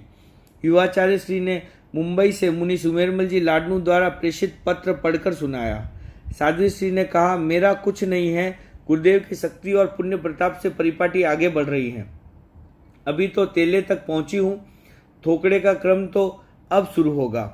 4 अगस्त, पूज्यवर की पावन सनिधि। आचार्यवर ने कहा, पन्ना जी थारे आने जाने रो इतो श्रम हुए, ये वास्ते ते सुजानगढ़ चले जाओ। साध्वी श्री, गुरुदेव सुजानगढ़ क्यों चली जाऊं? आचार्यवर, चौथी परिपाटी पचका दी, अब काई अड़ास है। साध्वी श्री, बठे में परिपाटी करती ही कोनी, मारो वो संकल्प हो कि मैं आप रे चरणा में ही परिपाटी करसूं। आप रे चरणा में जकी ऊर्जा मिले बा बठे क्या मिलसी, ऊर्जा रे बिना तपस्या दुष्कर हुए। आचार्य श्री ने साध्वी उर्मिला कुमारी जी की ओर संकेत करते हुए कहा, पन्ना जी तपस्या करे, थाने आहार किया भावे। साध्वी उर्मिला जी ने करबद्ध निवेदन किया, गुरुदेव आपकी तपस्या देख कर ही आश्चर्य हुए। 5 अगस्त, प्रातःकाल श्रद्धेय युवाचार्य श्री ने साध्वी पन्ना जी को दर्शन दिए।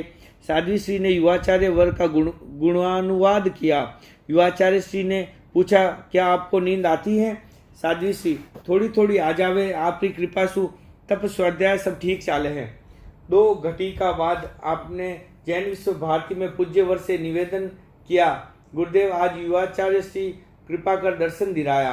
आचार्य श्री, रोजाना थाने दर्शन देवण ने भेज देवा। साध्वी श्री, ना गुरुदेव। आचार्य श्री, मैं आ जावा थाने दर्शन देवण ने। साध्वी श्री, ना गुरुदेव, आप तो शक्ति दिलाता रहो, जके सु अठे आती रहूं, दर्शन सेवा करती रहूं। अठे आया 3 घंटा आपकी सेवारो मौको मिल जावे, दिन बहुत आराम से बीत जावे। 15 अगस्त, साध्वी पन्ना जी पूज्य गुरुदेव के दर्शन कर रही थी। आपने प्रतिदिन की भांति 3 बार उठ बैठकर वंदना की। आचार्य ने कहा, पन्ना जी वंदना एक बार में ही हो जावे। साध्वी श्री, गुरुदेव मैं 3 बार उठ बैठकर वंदना कर सकूं, जटाताई हुए, विधिवत वंदना करने का भाव है। युवाचार्य श्री, शक्ति कितनी रही है? साध्वी श्री, आपने प्रताप सु घनी शक्ति है। इसी दिन आचार्यवर ने व्याख्यान में साध्वी पन्ना जी का उल्लेख करते हुए कहा, दीर्घ तपस्विनी साध्वी पन्ना जी ने 93 वर्ष की अवस्था में 6 मासी तप पचका है। शरीर बल इतना नहीं पर मनोबल भारी है। अपने मनोबल से सेवा का लाभ ले रही हैं। इन्होंने अपना जीवन तप में बिताया है। 16 अगस्त, पूज्यवर ने पूछा, पन्ना जी कैसे चल रहा है? साध्वी श्री, आपके प्रताप से ठीक चल रहा है। आचार्यवर, क्या शक्ति कम हो गई? साध्वी श्री, नहीं, आपने प्रताप सु घनी शक्ति आवे हैं। आचार्यवर, मनोबल बणियोलो राखो, जके सु शक्ति बदलती जावे। मैं गंगासर जा रहा हाँ, थाने भी गंगासर सागे ले जावा। साध्वी श्री ने मुस्कुराते हुए अस्वीकृति सूचक सिर हिलाया। 94 वर्ष में मंगल प्रवेश। 23 अगस्त, आज साध्वी पन्ना जी ने 93 वर्ष पूर्ण कर 94 वर्ष में प्रवेश किया। जीवन के अंतिम वर्ष में मंगल प्रवेश पर पूज्यवर की सनिधि की उपलब्धि। साध्वी श्री के तपोमय जीवन के प्रति शुभांशा व्यक्त करते हुए आचार्यवर ने कहा, यह वर्ष कल्याणकारी हो, मंगलकारी हो। दीर्घ काल तक तप के द्वारा धर्म संघ की नींव को दृढ़तर करती रहो, यही मंगल कामना है।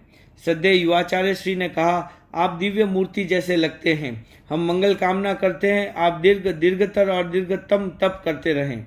साध्वी पन्ना जी ने पूज्यवर के प्रति अपनी श्रद्धा समर्पित करते हुए कहा, आप रो प्रताप है, जके सु वो तप हुए, मारी तो कोई शक्ति कोनी। गुरु तपरी शक्ति देवे, तप करावे, जद ही तप हुए। 3 सितंबर, संवत्सरी का महान पर्व, 5 दिन की तपस्या। साध्वी श्री प्रातः 9 बजे से साय 4:30 बजे तक संवत्सरी के कार्यक्रम में विराजे। पूरा कार्यक्रम सुना। कार्यक्रम के पश्चात आप अपने प्रवास स्थल पर पधारे। भाद्र शुक्ला छठ का दिन। पूज्यवर ने खमतखामना के अंतरम पूछा, पन्ना जी कल संवत्सरी कैसी रही?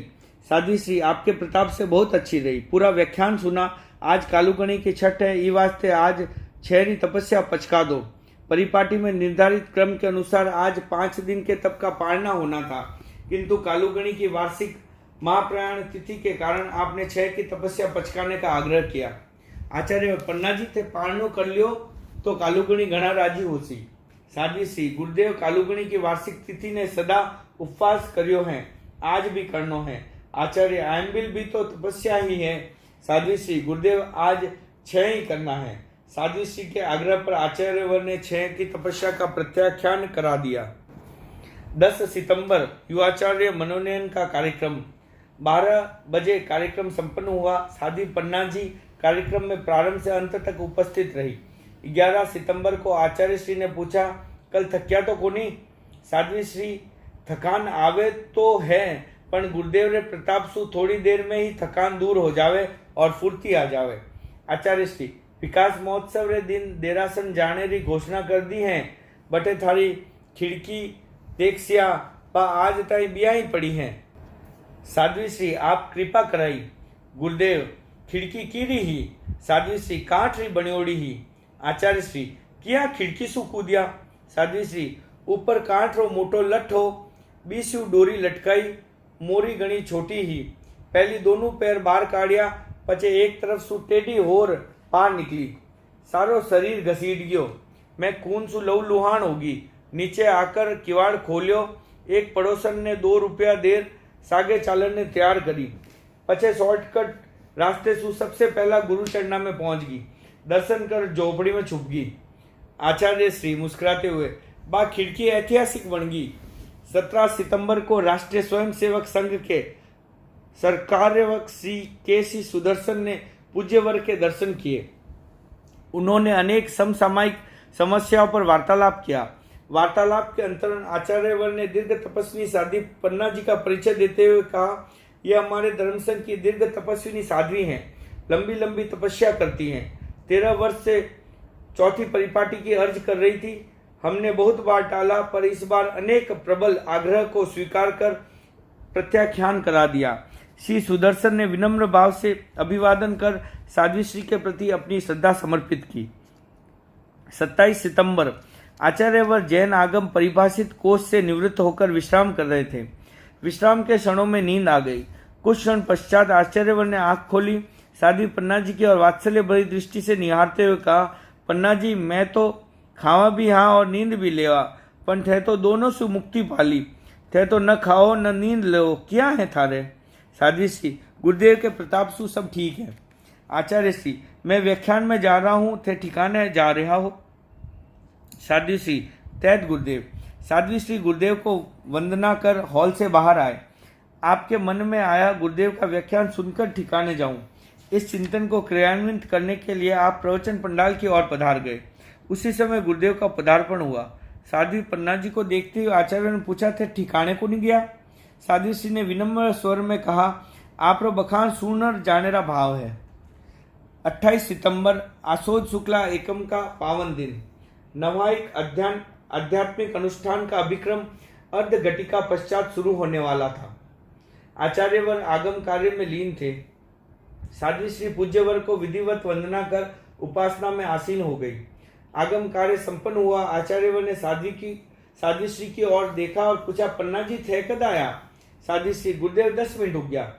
आचार्य श्री, इतना छोटा हो गया, वो पतो को नहीं पड़ियो कि थे कद आया? साध्वी श्री, आप आगम रे काम में लीन हा।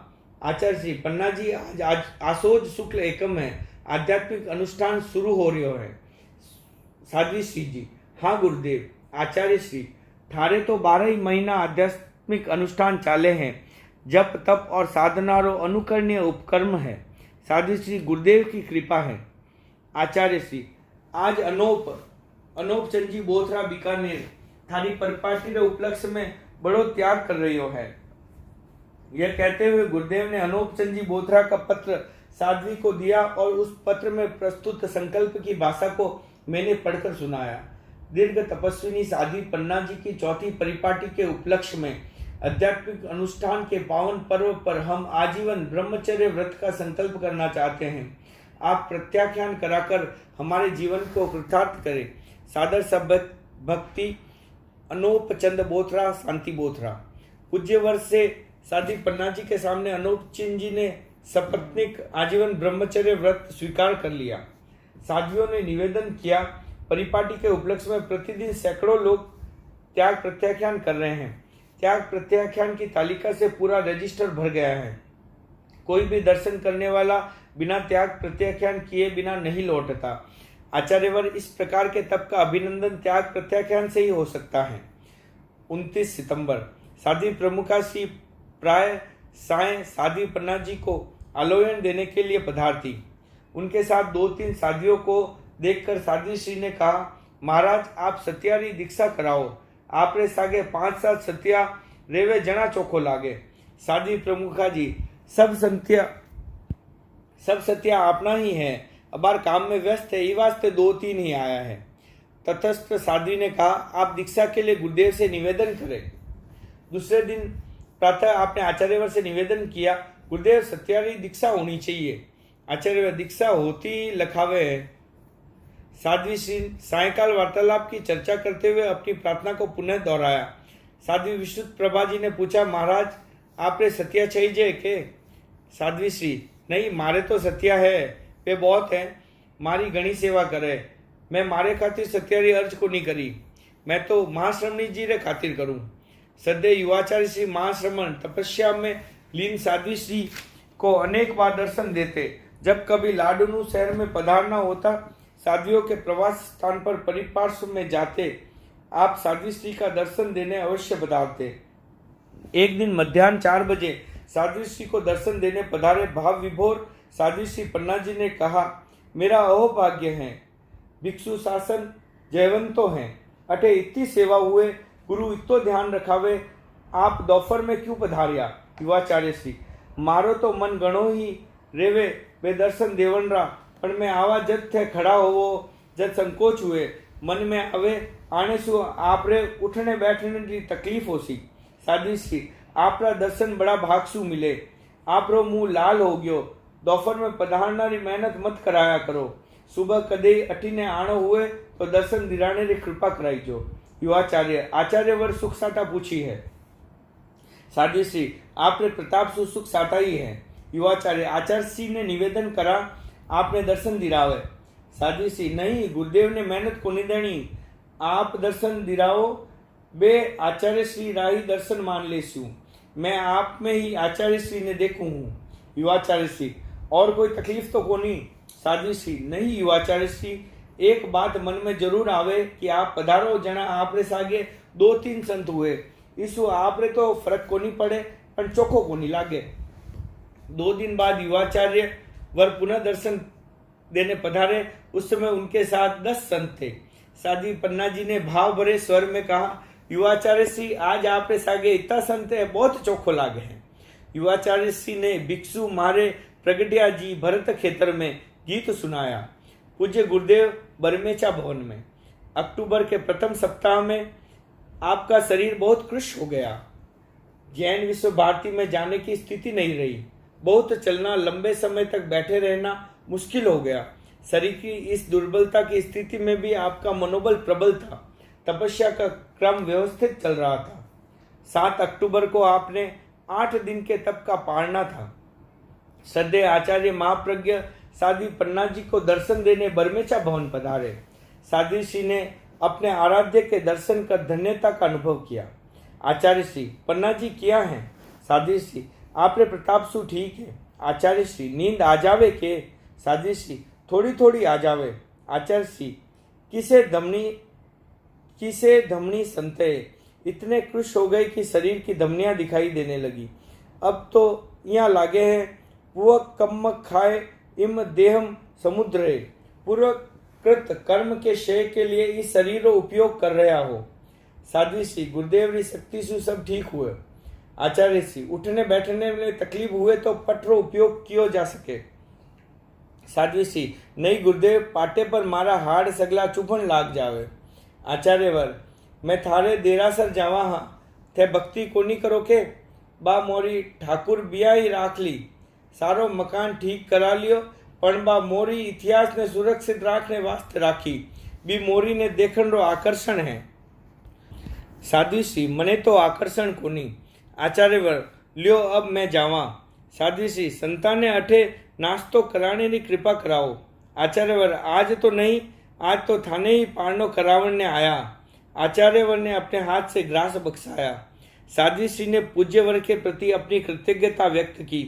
आचार्यवर ने उस दिन व्याख्यान में भी साध्वी श्री के विलक्षण तप अभिक्रम के संदर्भ में भावपूर्ण उद्गार व्यक्त किए। पूज्य गुरुदेव से अंतिम संवाद।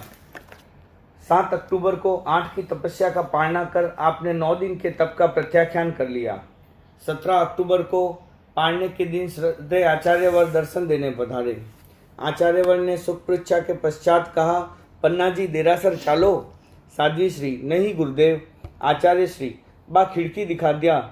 साध्वी श्री, गुरुदेव मारे तो बा खिड़की देखियोड़ी है, मैं तो कोनी जाऊं।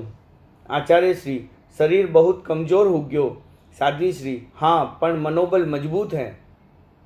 आचार्य श्री, हाँ कमजोरी रे कारण कदे थोड़ी शून्यता भी आवे हैं। साध्वी श्री, हाँ। आचार्य श्री, पूरी समाधि तो है। साध्वी श्री, हाँ गुरुदेव आपकी कृपा से पूर्ण समाधि है। आचार्य श्री ने पालना के लिए ग्रास दिया।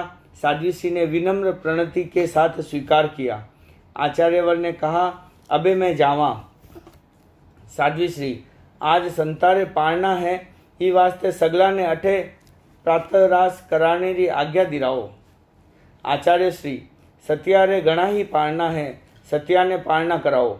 इस वार्तालाप के अंतर ही कुछ शून्यता की स्थिति आ गई। आचार्यवर ने कहा, लो पन्ना जी अब मंगल पाठ सुनो। साध्वी श्री ने हाथ जोड़ मंगल पाठ सुना। यह वार्तालाप साध्वी पन्ना जी का गुरुदेव के साथ अंतिम साक्षात्कार बन गया। जीवन का अंतिम आहार। 17 अक्टूबर लगभग 10:30 बजे साध्वियों ने पालना करने का अनुरोध किया। आपके सामने पात्र में पटोलिया गेहूं का दलिया रखा।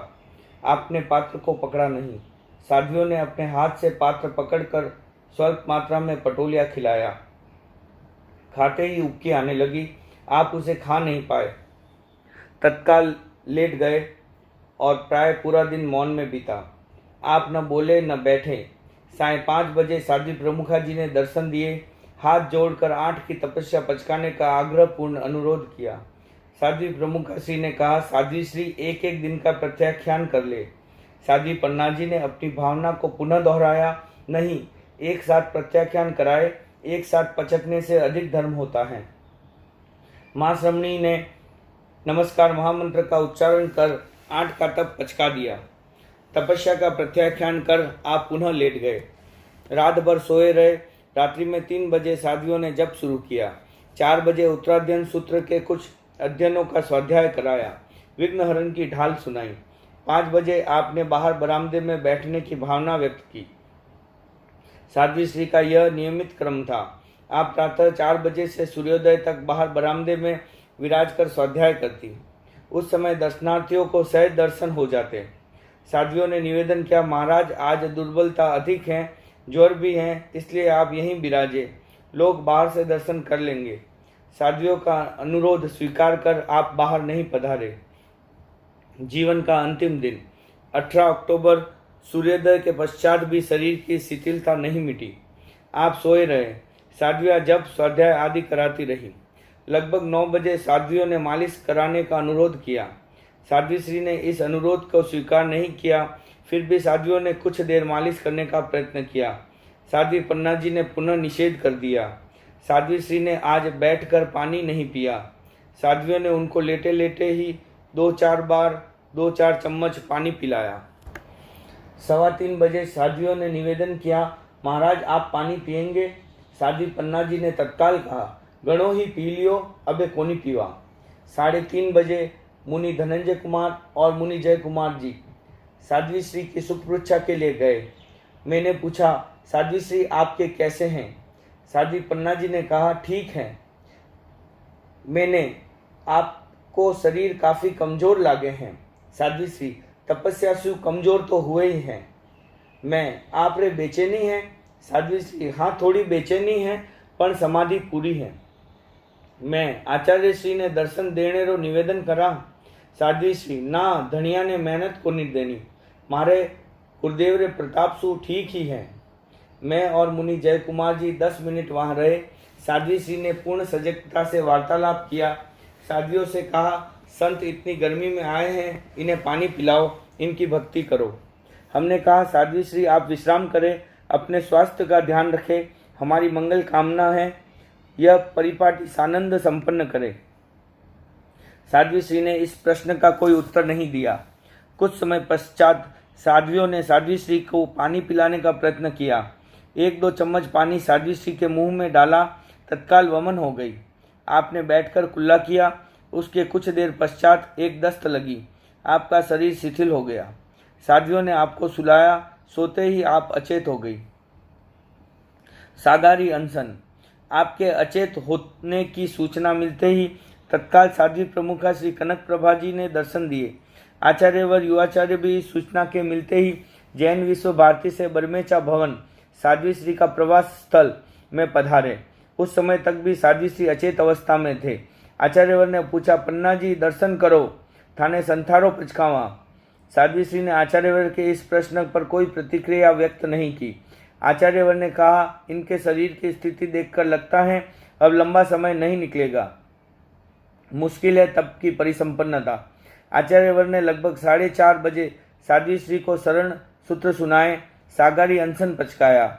आचार्यवर ने साध्वी श्री के संबंध में यह पद भी फरमाया, पन्ना दीर्घ तपस्विनी, सिद्ध किया सब काज, सर्वयात्रा की बन रही स्थिति लगती सी आज। आचार्यवर ने मंगल पाठ सुनाया, साधियों को निर्देश दिया जप की तन्मयता लगातार बनी रहे। अचेत अवस्था में अनशन की स्वीकृति। साध्वी पन्ना जी के अनशन का संवाद तीव्र गति से प्रसृत हो गया। बरमेचा भवन और ऋषभ द्वार के परिपार्श्व का पथ जनाकीर्ण हो गया। साध्वी श्री के दर्शन के लिए लोगों का तांता सा लग गया। 5:20 का समय सहसा एक क्षण के लिए श्वास की गति थम गई। ऐसा लगा दिव्य तपस्विनी का जीवन दीप बुझ गया। लेकिन दूसरे ही क्षण श्वास के संपदन पुनः शुरू हो गए।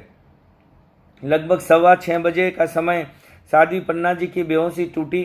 साध्वी श्री ने कहा, मुंह पत्ती बांधो, प्रतिक्रमण कराओ। साध्वियों ने साध्वी प्रमुखा श्री जी को निवेदन किया, साध्वी श्री जी को होश आए हैं, आप कृपा कर दर्शन दिलाएं। साध्वी प्रमुखा जी तत्काल बरमेचा भवन पधारी। साध्वी पन्ना जी को सागारी अनशन का पुनः प्रत्याख्यान कराया। साध्वी श्री ने पूर्ण सजगता से हाथ के इशारे से अनशन का प्रत्याख्यान किया। जीवन की अंतिम रात। साध्वियों ने प्रतिक्रमण सुनाया। साध्वी श्री ने प्रतिक्रमण सुनते ही बार बार हाथ जोड़ सबसे खमत खामना किया।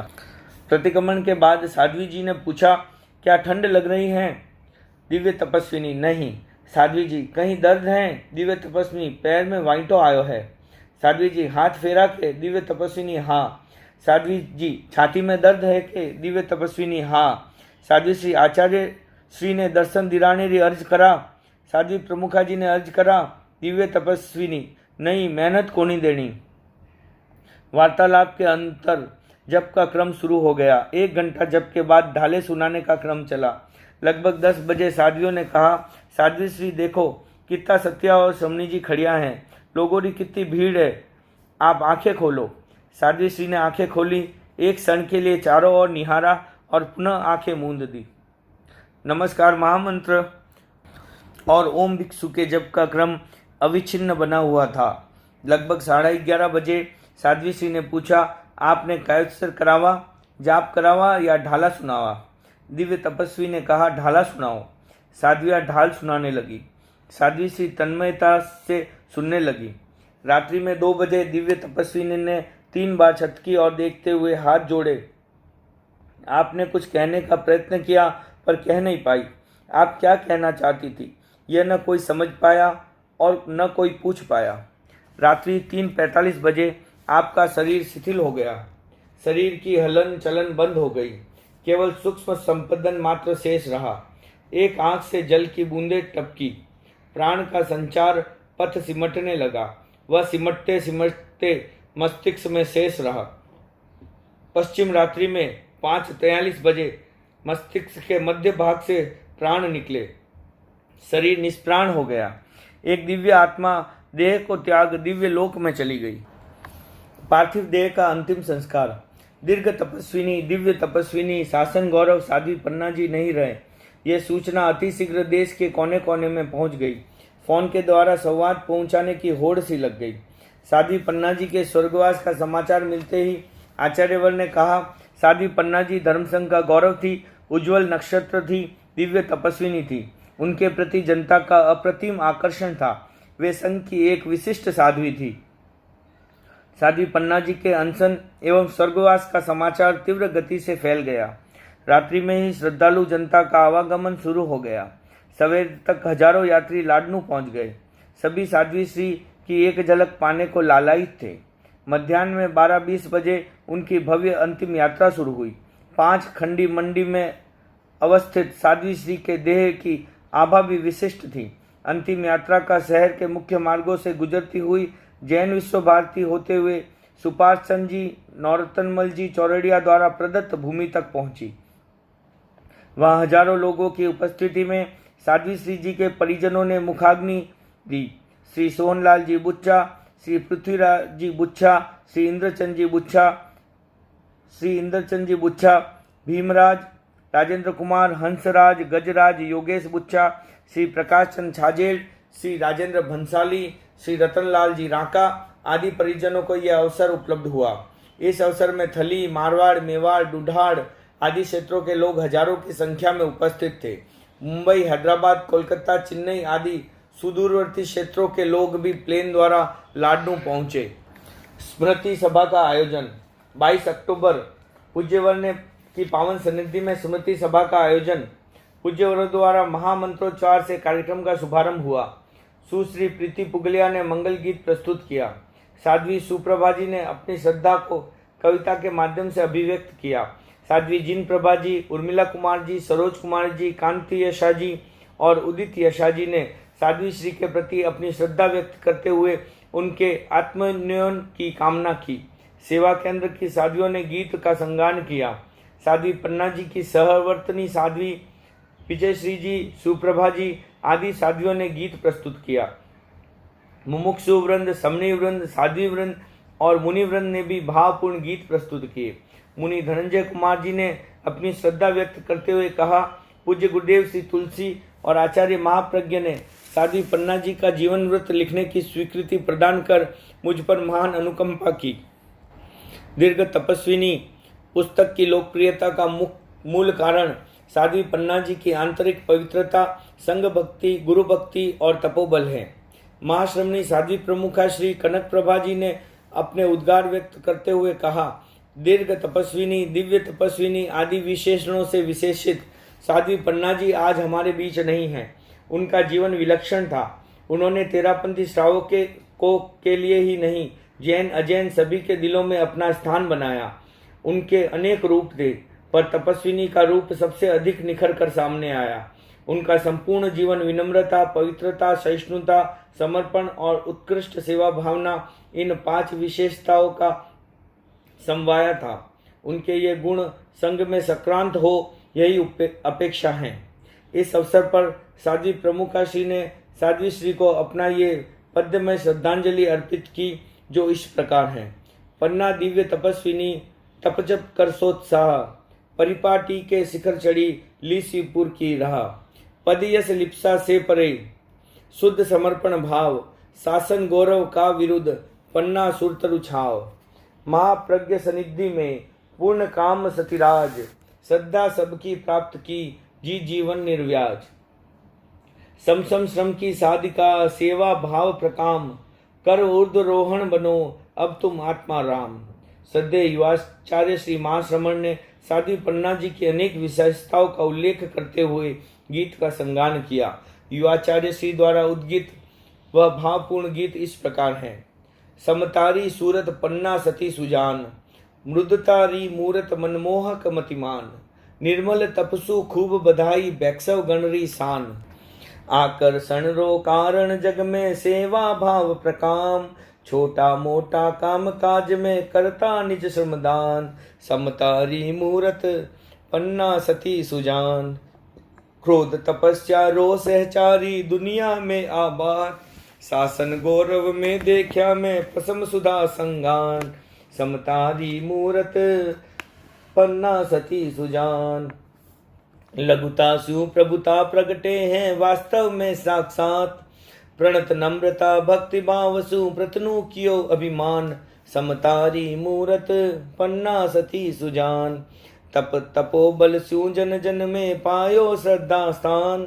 महाप्रज्ञ गुरुवर शासन में अभिनव वर संगान। समतारी मूरत पन्ना सती सुजान। परम श्रद्धेय आचार्यवर ने साध्वी पन्ना जी के प्रति अपने भावपूर्ण उद्गार व्यक्त करते हुए कहा, मैं तपस्या को महत्व नहीं देता और देता भी हूँ। तपस्या का महत्व है, पर आप भूलेंगे नहीं, मैंने श्रमण महावीर में लिखा है कि भगवान महावीर ने 6 माह का तप किया, यह किया वह किया। लोग आधी बात को पकड़ लेते हैं, पूरी बात को नहीं पकड़ते। कहते हैं 6 महीने तक तप किया, यह नहीं कहते कि 6 महीने तक ध्यान किया और ध्यान की निरंतरता के लिए तप किया। गौण को मुख्य और मुख्य को गौण बना देते हैं। अगर पन्ना जी तपस्या इतनी लंबी करती तो मेरी दृष्टि में उसका कोई ज़्यादा महत्व नहीं होता। महत्व तो है, किंतु आधी बात को पकड़ने का महत्व नहीं है। मैंने देखा उनमें आभ्यंतर तप का बहुत विकास हुआ। उनमें विनय की विशेषता थी, चित्त की निर्मलता थी, सेवा जप और स्वाध्याय भी बहुत करती थी। ध्यान इस तरह करती कि रात को 2 बजे 3 बजे उठ जाती और ध्यान में बैठ जाती। ध्यान और व्युत्सर्ग, कुशाय व्युत्सर्ग, देह व्युत्सर्ग, उन्होंने 6 प्रकार के अभ्यंतर तप की साधना की। उस अंतरंग तप के सिंहासन पर यह उपवास तपस्या विराजमान हुई तो एक अलग व्यक्तित्व बन गया उनका। तपस्या करने वाले देखा देखी तपस्या करने की बात न सोचे। पहले 6 प्रकार का आंतरिक तप कर उस सिंहासन पर तप को बिठाने का प्रयास करे तो बात पूरी होगी। महाश्रमण ने अभी कहा, कोई कोरा तप करेगा तो गुस्सा और बढ़ जाएगा। ठीक बात कही। तपस्या और क्रोधी पर्यायवाची जैसे बन गए हैं। जो व्यक्ति 6 प्रकार का अंतरंग तप करता है और साथ में बाह्य तप, इंद्रिय प्रतिसल्लीनता, आसन आदि करता है, उसकी तपस्या बहुत मूल्यवान हो जाती है।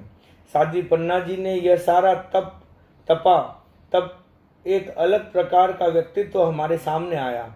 अगर एकांगी तप होता तो पन्ना जी नहीं बनती। मैं बहुत अच्छी तरह जानता हूँ, यहाँ कोई उतना जानने वाला नहीं है जितना मैं जानता हूँ।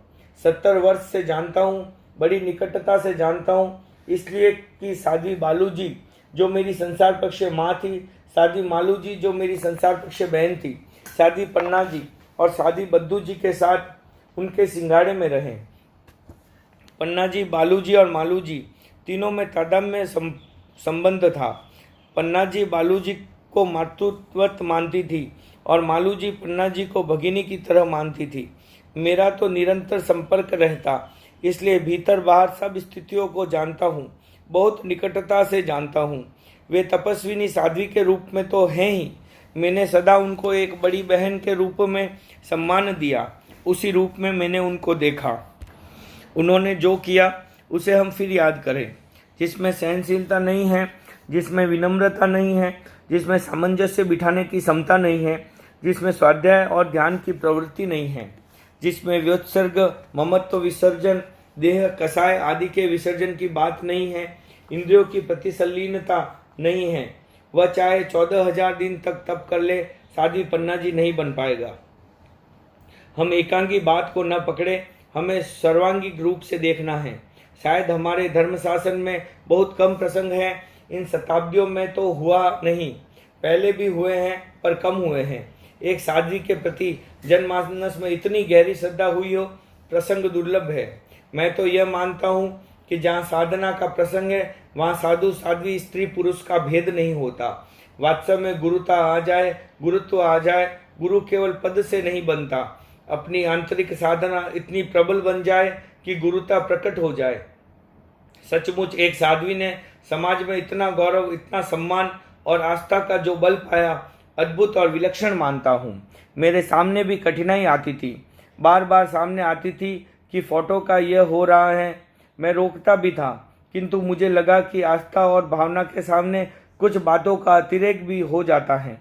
हमारी परंपरा नहीं है किसी साध्वी का इस प्रकार फोटो आदि प्रचारित हो, पर इस परंपरा से परे जाकर भी कुछ भाव तिरेक, श्रद्धा तिरेक या विशेषता को ध्यान में रखकर कुछ बातें अलग से सोचनी पड़ती हैं।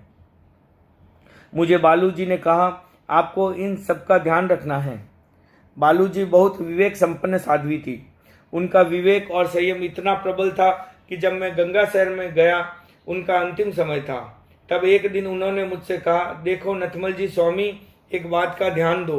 आप शासन का काम करते हो, गुरुदेव के निकट हो, आपकी बात पर गुरुदेव ध्यान देते हैं, यह सब ठीक है, पर एक बात का ध्यान रखना कि रोगी और बूढ़े साधु साधियों की सेवा में विशेष ध्यान देना, इसमें कोई कमी न रहे। पन्ना जी के साथ तो इनका एक आत्मीय संबंध था। मैं साध्वी पन्ना जी के अंतरंग और बहिरंग दोनों पक्षों को जानता हूँ। मैंने सदा देखा है कि उनकी निर्मलता और आत्मा की पवित्रता बढ़ती गई। हम उस आत्मा की निर्मलता और पवित्रता को पकड़े। परम श्रद्धेय आचार्यवर ने आगे कहा, साध्वी बालू जी, मालू जी और पन्ना जी, विजयश्री जी और सुप्रभा जी, इन सबका अच्छा सुखद संयोग रहा। सहवर्ती साधियों ने भी अच्छी सेवा की है। आचार्यवर ने इस अवसर पर दीर्घ तपस्विनी साध्वी पन्ना जी की सहवर्ती साध्वी विजयश्री जी को अग्रगण्य की वंदना कराई। आचार्यवर ने इस अवसर पर एक गीत का संगान किया। पन्ना जी की जीवन गाथा पावन हम सब मिलकर गाए, जप तप की है महिमा जग में, जप तप को हम आज बधाएं। जीवन की पोथी का देखा पन्ना सदा खुला है, संयम के इस वृत्त चित्र में तप का रंग घुला है। पन्ना जी की जीवन गाथा पावन हम सब मिलकर गाएं, संग भक्ति की शक्ति अलौकिक निर्मल जल की धारा, बालू मालू ने पाया था जिसका सदा सहारा। पन्ना जी की जीवन गाथा पावन हम सब मिलकर गाएं, दीर्घ तपस्या दिव्य संपदा पाई, देखी अद्भुत जनमानस में आस्था की गहराई।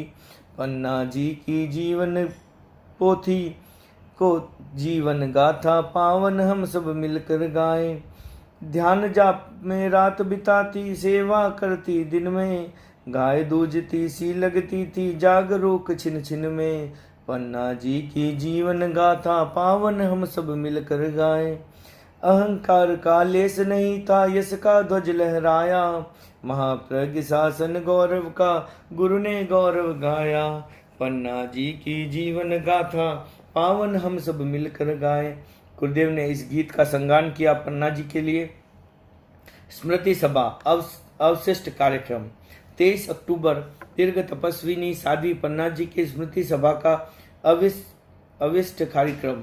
तेरापंथ के इतिहास का संभवतः यह पहला प्रसंग है कि किसी साध्वी की स्मृति सभा का कार्यक्रम 2 दिन तक चला हो। आज के कार्यक्रम में साध्वी सुमन श्री जी द्वारा रचित गीत को सूरत के कार्यकर्ता श्री पुखराज धोखा, श्री सुरेश जैन आदि युवकों ने प्रस्तुत किया। श्री मोहनलाल जी बुच्चा, डालचंद जी नाहता तेयुब की ओर से, लूनकरण जी डागा एवं महिला मंडल की ओर से श्रीमती सुनीता बैद ने साध्वी पन्ना जी के संदर्भ में अपनी भावनाएं व्यक्त की। साध्वी फूल कुमारी जी, श्रमणी कुसुम प्रज्ञा जी ने अपने संस्मरण सुनाए। साध्वी राम कुमारी जी ने सहवर्ती साधियों के साथ गीत प्रस्तुत किया। मुनि मोहजित कुमार जी ने गीत के द्वारा अपने श्रद्धा भाव अर्पित किए। प्रवास व्यवस्था समिति के अध्यक्ष श्री जुमरमल जी भुतोड़िया ने अपनी भावनाओं को प्रस्तुति दी। श्रद्धेय युवाचार्य श्री महासमण ने अपने वक्तव्य में कहा, साधुत्व स्वीकार करने के पश्चात व्यक्ति को कोई न कोई निर्जरा का रास्ता चुन लेना चाहिए। साध्वी पन्ना जी ने निर्जरा के लिए तपस्या का रास्ता चुना। उनके प्रति श्रावक समाज का ही नहीं, साधु साधियों का भी आकर्षण था। सेवा का उनका गुण विलक्षण था। अनेक विशेषताओं से युक्त साध्वी पन्ना जी की अब स्मृति ही शेष रह गई है। यदि हम उनके गुणों को जीवन में उतार पाए तो स्मृति अधिक सार्थक हो पाएगी। आचार्य महाप्रज्ञ ने इस अवसर पर अपने उद्गार व्यक्त करते हुए कहा, अध्यात्म के क्षेत्र में निरंतर एक प्रश्न रहा, आकर्षण कहाँ है?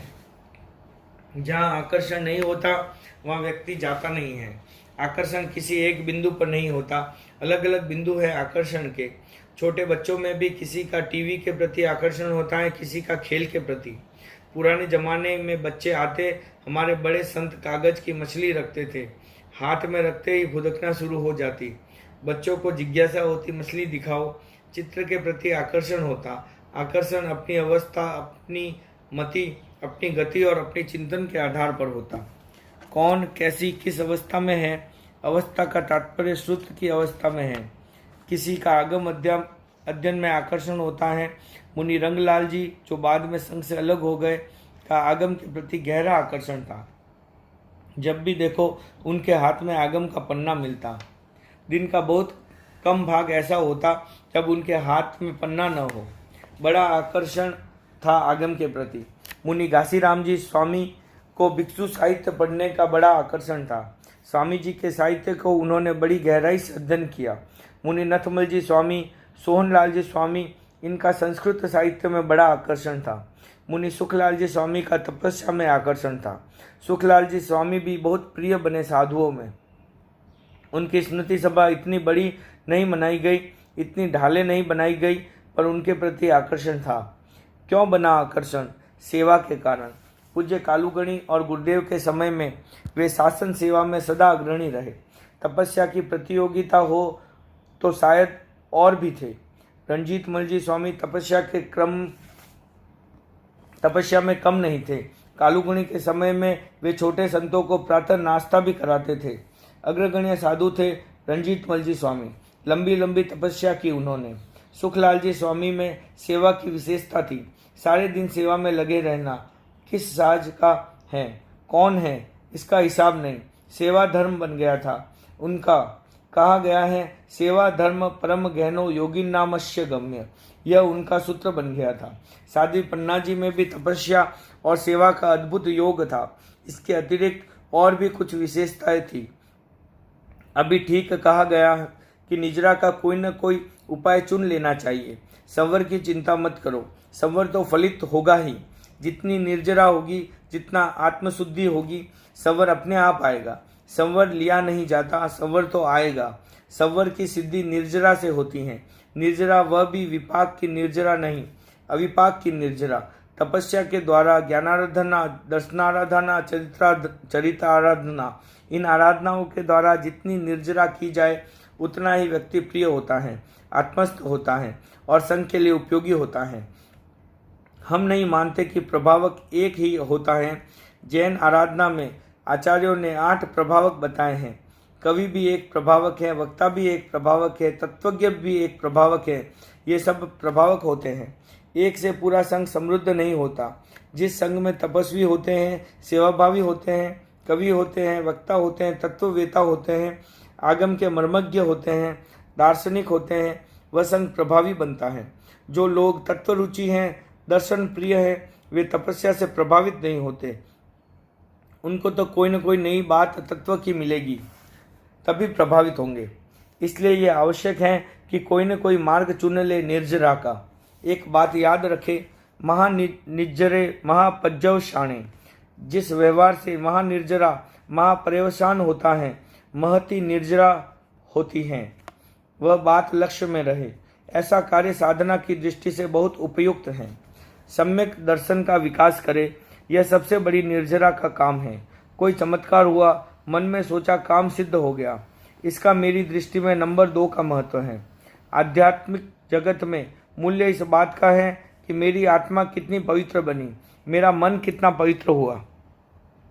आत्मा की पवित्रता के साथ आपकी कामना की सफलता होती है।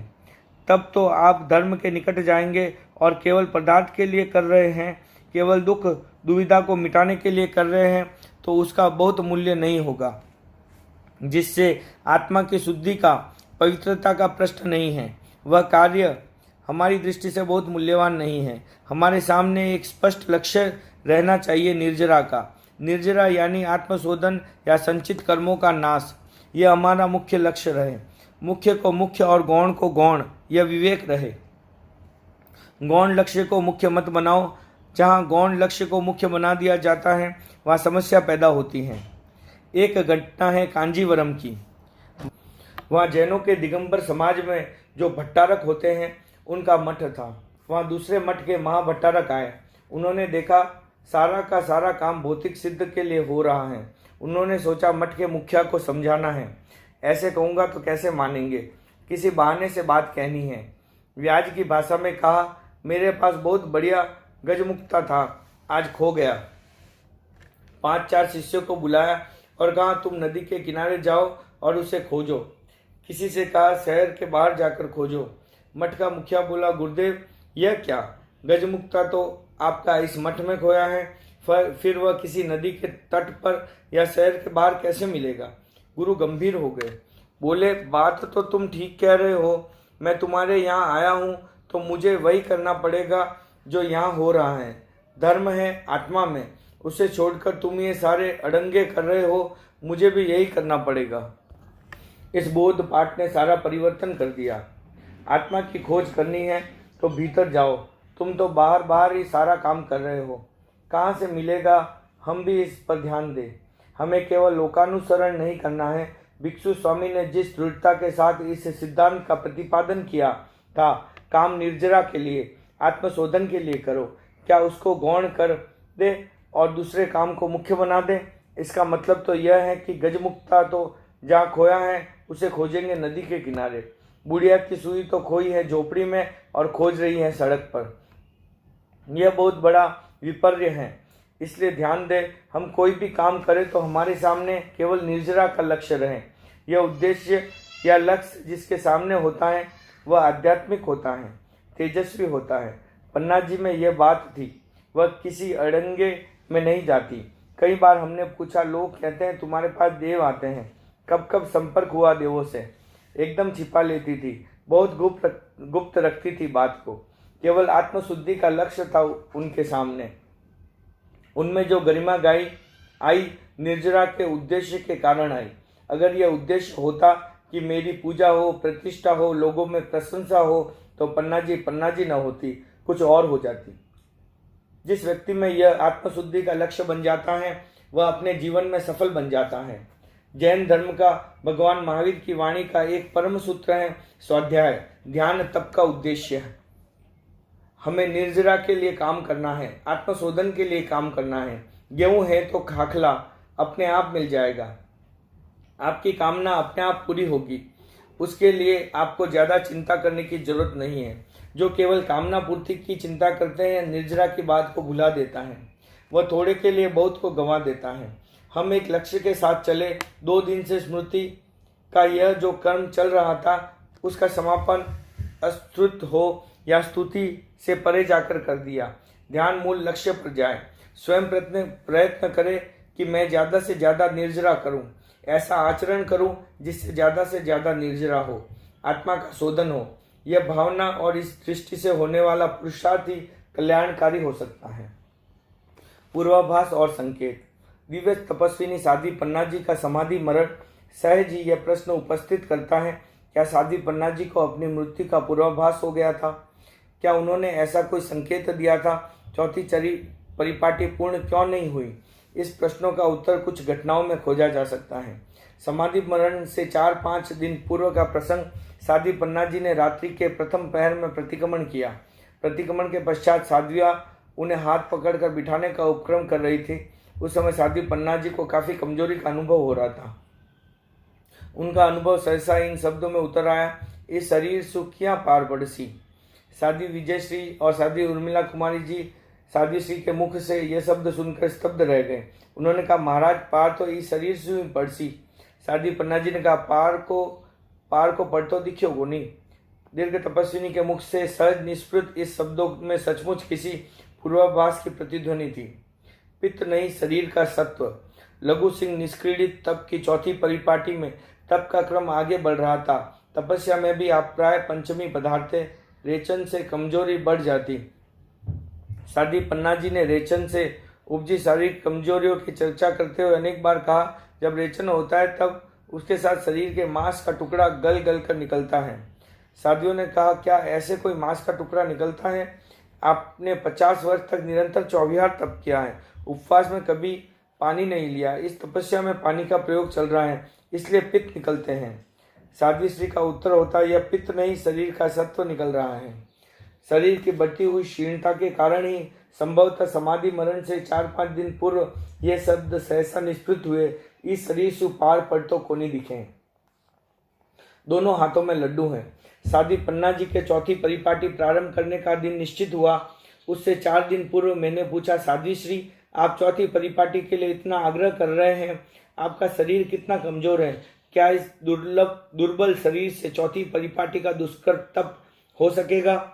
साध्वी श्री ने कहा, यह शरीर बल से नहीं मनोबल और आस्था बल से होगा। गुरु की शक्ति से होगा। मैंने कहा आस्था बल और मनोबल तो प्रबल है, लेकिन शरीर का भी अपना बल है, यदि यह साथ न दे तो। साध्वी श्री, महाराज आप क्यों चिंता करते हो? मेरी चौथी परिपाटी पूरी हो तो प्रसन्नता की बात है, यदि न हो, तपस्या करते करते गुरु सन्निधि में समाधि मरण हो जाए तो भी प्रसन्नता की बात है। जाना तो एक दिन है ही, मेरे तो दोनों हाथों में लड्डू है। जब भी मैंने उनसे बात की, उन्होंने ये वाक्य दोहराया, मेरे दोनों हाथों में लड्डू हैं। क्या यह वाक्य इस संभावना को जन्म नहीं देता कि साध्वी पन्ना जी चौथी परिपाटी की आनंद संपन्नता के प्रति पूर्णतः आश्वस्त और विश्वस्त नहीं थी? यदि रहेंगे तो।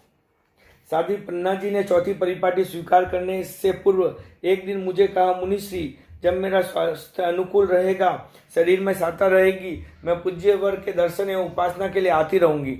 आपके सहित दर्शन हो जाएंगे। जब मेरा आना संभव न हो तब कभी कभी आप हमारे ठिकाने पर पधार जाना।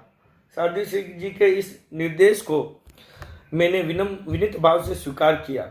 7 दिन की तपस्या तक साध्वी श्री पूज्यवर की उपासना में प्राय पधार जाती। 8 दिन का तप शुरू हुआ, शरीर की शिथिलता बढ़ती चली गई। जैन विश्व भारती आना संभव नहीं रहा। मैं पूज्यवर की अनुज्ञा प्राप्त कर साध्वी श्री के ठिकाने गया। साध्वी श्री उस समय लेटे हुए थे।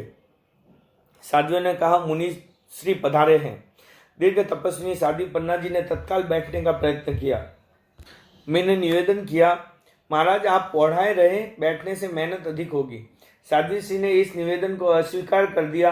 लगभग पौन घंटे तक विराजी, अनेक संस्मरण सुनाए। मैं मुग्ध भाव से सुनता रहा। वार्तालाप के मध्य साध्वियों ने कहा, साध्वी श्री आप धनंजय मुनि से कहे कि वे विदासर चातुर्मास में गुरुदेव के साथ रहने का निवेदन करें। साध्वी श्री ने तत्काल कहा, क्या कहना है? साध्वियों ने कहा, आप फरमाएंगे तो मुनि श्री गुरुदेव से आपकी ओर से प्रार्थना कर देंगे। साध्वी श्री, नहीं। साध्वी जी, क्यों? साध्वी श्री, यदि रहेंगे तो कहने की अपेक्षा है, न रहे तो। अपने इस कथन से साध्वी श्री ने यह स्पष्ट संकेत दे दिया, मेरा आयुष्य ज्यादा लंबा नहीं है, बुलावा आ गया है। समाधि मरण से 5 दिन पहले मैंने गुरुदेव से निवेदन किया, मुझे साध्वी पन्ना जी की सेवा में जाना है। आचार्य श्री ने कहा, क्या आज ही जाना है? मैं गुरुदेव, मैंने संसार पक्षीय भाई मूलचंद जी सिंह जी और पूनमचंद जी सिंह जी हुए हैं। वे कह रहे थे आप पधारेंगे तो हमारी भी सेवा हो जाएगी। आचार्य ने कहा, जाओ सुख साता पूछना। मैं और मुनि रोहित कुमार जी साध्वी पन्ना जी के प्रवास स्थल पर गए। साध्वी पन्ना जी के शरीर की क्षीणता क्रमशः बढ़ रही थी। मैंने निवेदन किया, आप लेटे रहे। साध्वी पन्ना जी ने कहा, नहीं, मुझे बैठना ही है। मैंने पूछा, आपके सुख साता हैं? साध्वी पन्ना जी ने पूज्यवर के प्रति अनंत श्रद्धा समर्पित करते हुए कहा, गुरुदेव के प्रताप से पूरी समाधि है। मैंने कहा, आपका शरीर निरंतर कमजोर होता जा रहा है। साध्वी श्री, यह पुद्गल का स्वभाव है, पर मेरा मनोबल प्रबल है। मैं प्रबल मनोबल वाला व्यक्ति ही ऐसा तप अनुष्ठान कर सकता है।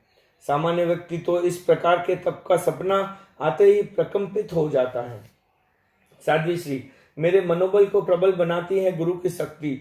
उस शक्ति के बिना मैं कुछ नहीं कर पाती। मैं गुरुदेव प्राय प्रतिदिन आपके संदर्भ में फरमाते हैं। साध्वी श्री, गुरुदेव से एक बात निवेदित करनी है। मैं, आप फरमाएं। साध्वी श्री, कल मैं लेटी हुई थी, पूर्ण जागृत अवस्था में थी। सहसा मेरे सामने एक विशालकाय हाथी आ गया। मैंने वैसा पटहस्ती जीवन में पहली बार देखा था। अतुलनीय और अवर्णनीय था उसका रूप। उस पर पूरा श्रृंगार किया हुआ था, अत्यंत भव्य और दिव्य, कमनीय और मनोहर। मैं उसे एक टक देखने लगी और वह मुझे। अत्यंत सुहावना और मन भावन था वह हाथी। मैं उसे अपलक देखती रही। हाथी भी मुग्ध नयनों से निहारता रहा। 5-7 मिनट तक यह स्थिति बनी रही। उसके पश्चात वह गजराज मेरी आंखों से ओझल हो गया। मैं, क्या यह घटना कल घटी? साध्वी श्री, हाँ। आप यह घटना आचार्यवर को निवेदित कराए और पूछे इसका क्या अर्थ है, क्या कोई संकेत छिपा है? मैं, साध्वी श्री, आज ही निवेदन करने का भाव है। साध्वी श्री ने मेरे संसार पक्षीय भाइयों एवं परिवार के लोगों को सेवा कराई, विविध त्याग और प्रत्याख्यान दिलाए।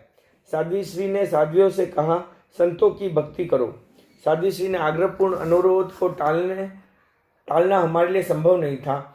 साध्वी श्री ने अपने हाथ से कुछ दिया और अत्यंत विनत भाव से हमने उसे स्वीकार किया। संभवतः यह संतों की भक्ति करने का उनके जीवन का अंतिम प्रसंग बन गया। हम पूज्यवर की सन्निधि में आए, सब कुछ निवेदित किया। पूज्यवर से पूछा, पटहस्ती की घटना क्या संकेत दे रही है? आचार्यवर ने कहा, यह समाधि मरण की तैयारी का संकेत है। लगता है बुलावा आ गया है।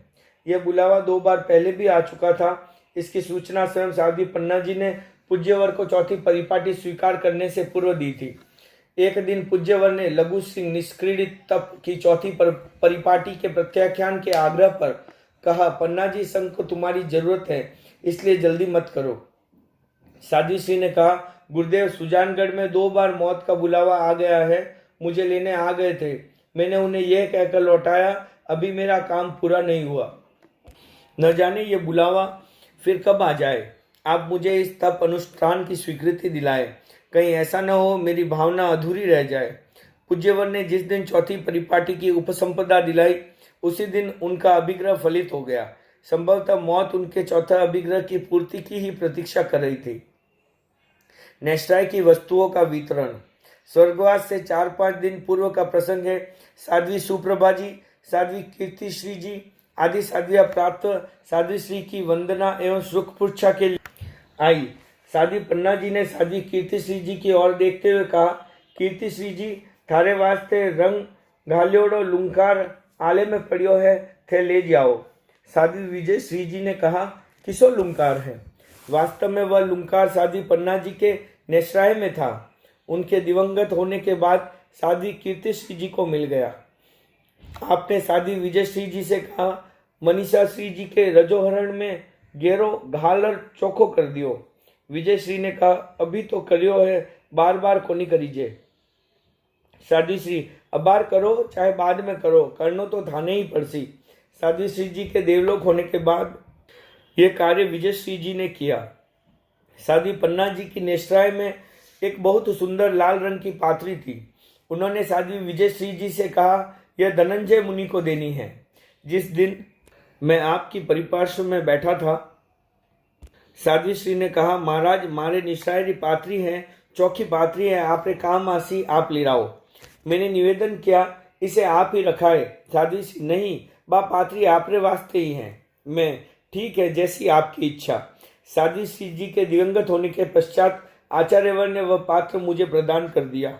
इस प्रकार जिनको जो कुछ देना था उसका संकेत स्वर्गवास से 4-5 दिन पहले ही दे दिया। रात्रि जागरण का संकेत।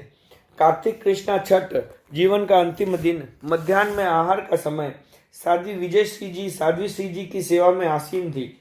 साध्वियों ने साध्वी विजय श्री जी से कहा, महाराज, गोचरी आ गई, आप आहार के लिए पधारो। साध्वी विजय श्री जी ने कहा, मुझे भूख नहीं है, तुम आहार कर लो। साध्वी पन्ना जी ने तत्काल कहा, ते आधो फुलको खाओ, कहीं रात में जागरण करना पड़े। आपके निर्देश को स्वीकार कर साध्वी विजय श्री जी ने थोड़ा सा आहार किया। उसी दिन साध्वी पन्ना जी ने सागारी अनशन स्वीकार कर लिया और उसी रात्रि में स्वर्गवास हो गया। साध्वी विजय श्री ने रात्रि में पूरा जागरण किया। वे अविच्छिन्न रूप से चल रहे स्वाध्याय, जप आदि के क्रम में सोत्साह सहभागी बनी। दिव्य तपस्विनी के जीवन के अंतिम क्षण का साक्षात्कार किया। कथन साध्वी गौरा जी का। साध्वी पन्ना जी ने विक्रम संवत 2007 में 4 अभिग्रह स्वीकार किए। उस समय साध्वी गौरा जी ने कहा था, महाराज, आपने अभिग्रह स्वीकार किए हैं, लेकिन काम कठिन है। हो सकता है साध्वी गौरा जी का संकेत इस चतुर्थ अभिग्रह के संदर्भ में था। पूज्य गुरुदेव की भविष्यवाणी। साध्वी पन्ना जी ने गुरुदेव तुलसी को अनेक बार चौथी परिपाटी के लिए अनुरोध किया। पूज्य गुरुदेव ने आपकी भावना के संदर्भ में कहा, परिपाटी पहली हो या चौथी, पन्ना जी के शरीर को खतरा है। एक बार गुरुदेव ने इसी प्रार्थना के संदर्भ में साध्वी प्रमुखा जी की ओर संकेत करते हुए कहा, देख लो, आने पहुंचाने रो मन हुए तो। पूज्य गुरुदेव श्री तुलसी के मुख से सहज निष्ठुर इन शब्द में जो स्पष्ट संकेत था वह सच बन गया। जीवन एक सच्चाई है, मौत भी एक सच्चाई है। कोई भी व्यक्ति इस सच्चाई को नकार नहीं सकता। वह व्यक्ति महान होता है जिसे न जीने का मोह होता है और न मौत का भय। साध्वी पन्ना जी को न जीने का मोह था और न मौत का भय। आपका ये वाक्य इसका यह एक प्रमाण है। मेरी चौथी परिपाटी पूर्ण हो तो प्रसन्नता की बात है। यदि न हो, तपस्या करते करते गुरु सन्निधि में समाधि मरण हो जाए तो भी प्रसन्नता की बात है। जाना तो एक दिन है ही, मेरे तो दोनों हाथ में लड्डू हैं। चौथी परिपाटी की स्वीकृति के साथ साध्वी पन्ना जी के सारे अभिग्रह कृतार्थ हो गए। मौत संभवतः उन अभिग्रहों की संपूर्ति के लिए प्रतीक्षा कर रही थी। दिव्य तपस्वी ने ज्योतिर्मय जीवन जिया। मौन, जप, स्वाध्याय, ध्यान, सेवा, त्याग, तपस्या, इन 7 तत्वों का समवाय थी साध्वी पन्ना जी। इसलिए आपके जीवन का हर क्षण समाधिमय था, हर क्षण आनंदमय था, हर क्षण अध्यात्ममय था। इनकी ज्योति से प्रभास्वर अप्रमाद का दीप आस्था और समर्पण की दिवेट में जलता रहा। आपके ज्योतिर्मय जीवन से सहस्त्रों सहस्त्रों लोगों को अध्यात्म का आलोक मिला, जीवन का बोध मिला। दर्शन, स्पर्शन और वचन ने जनता की पीर को हरा, त्याग तप के प्रति सघन आस्था का संचार किया। मुहूर्त ज्वलिवंत श्रेय न च धुमायेत चिरम, इस सूक्त को आपने अपने जीवन में चरितार्थ किया। अंगार बनकर जिए, धुआं बनकर नहीं। उज्जवल, निर्मल और प्रभास्वर जीवन जिया। आपको कभी निराश नहीं देखा, हताश नहीं देखा, व्यग्र और असंतुष्ट नहीं देखा। सदा आशा, विश्वास, संतोष और प्रसन्नता जीवन के सहचर बने रहे। आपकी समग्र जीवन गाथा अद्भुत जीवन की गाथा है, अलौकिक जीवन की गाथा है, अनुपमेय जीवन की गाथा है, आलोकमय जीवन की गाथा है, श्रद्धा समर्पणमय जीवन की गाथा है, त्याग तपोमय जीवन की गाथा है, ध्यान स्वाध्यायमय जीवन की गाथा है। एक वाक्य में कहा जाए तो एक आदर्श जीवन की गाथा है जो पाठक के हृदय में एक नया आलोक, एक नई शक्ति और एक नई आस्था का संचार करने में समर्थ है। दिव्य तपस्विनी ओम अरहम।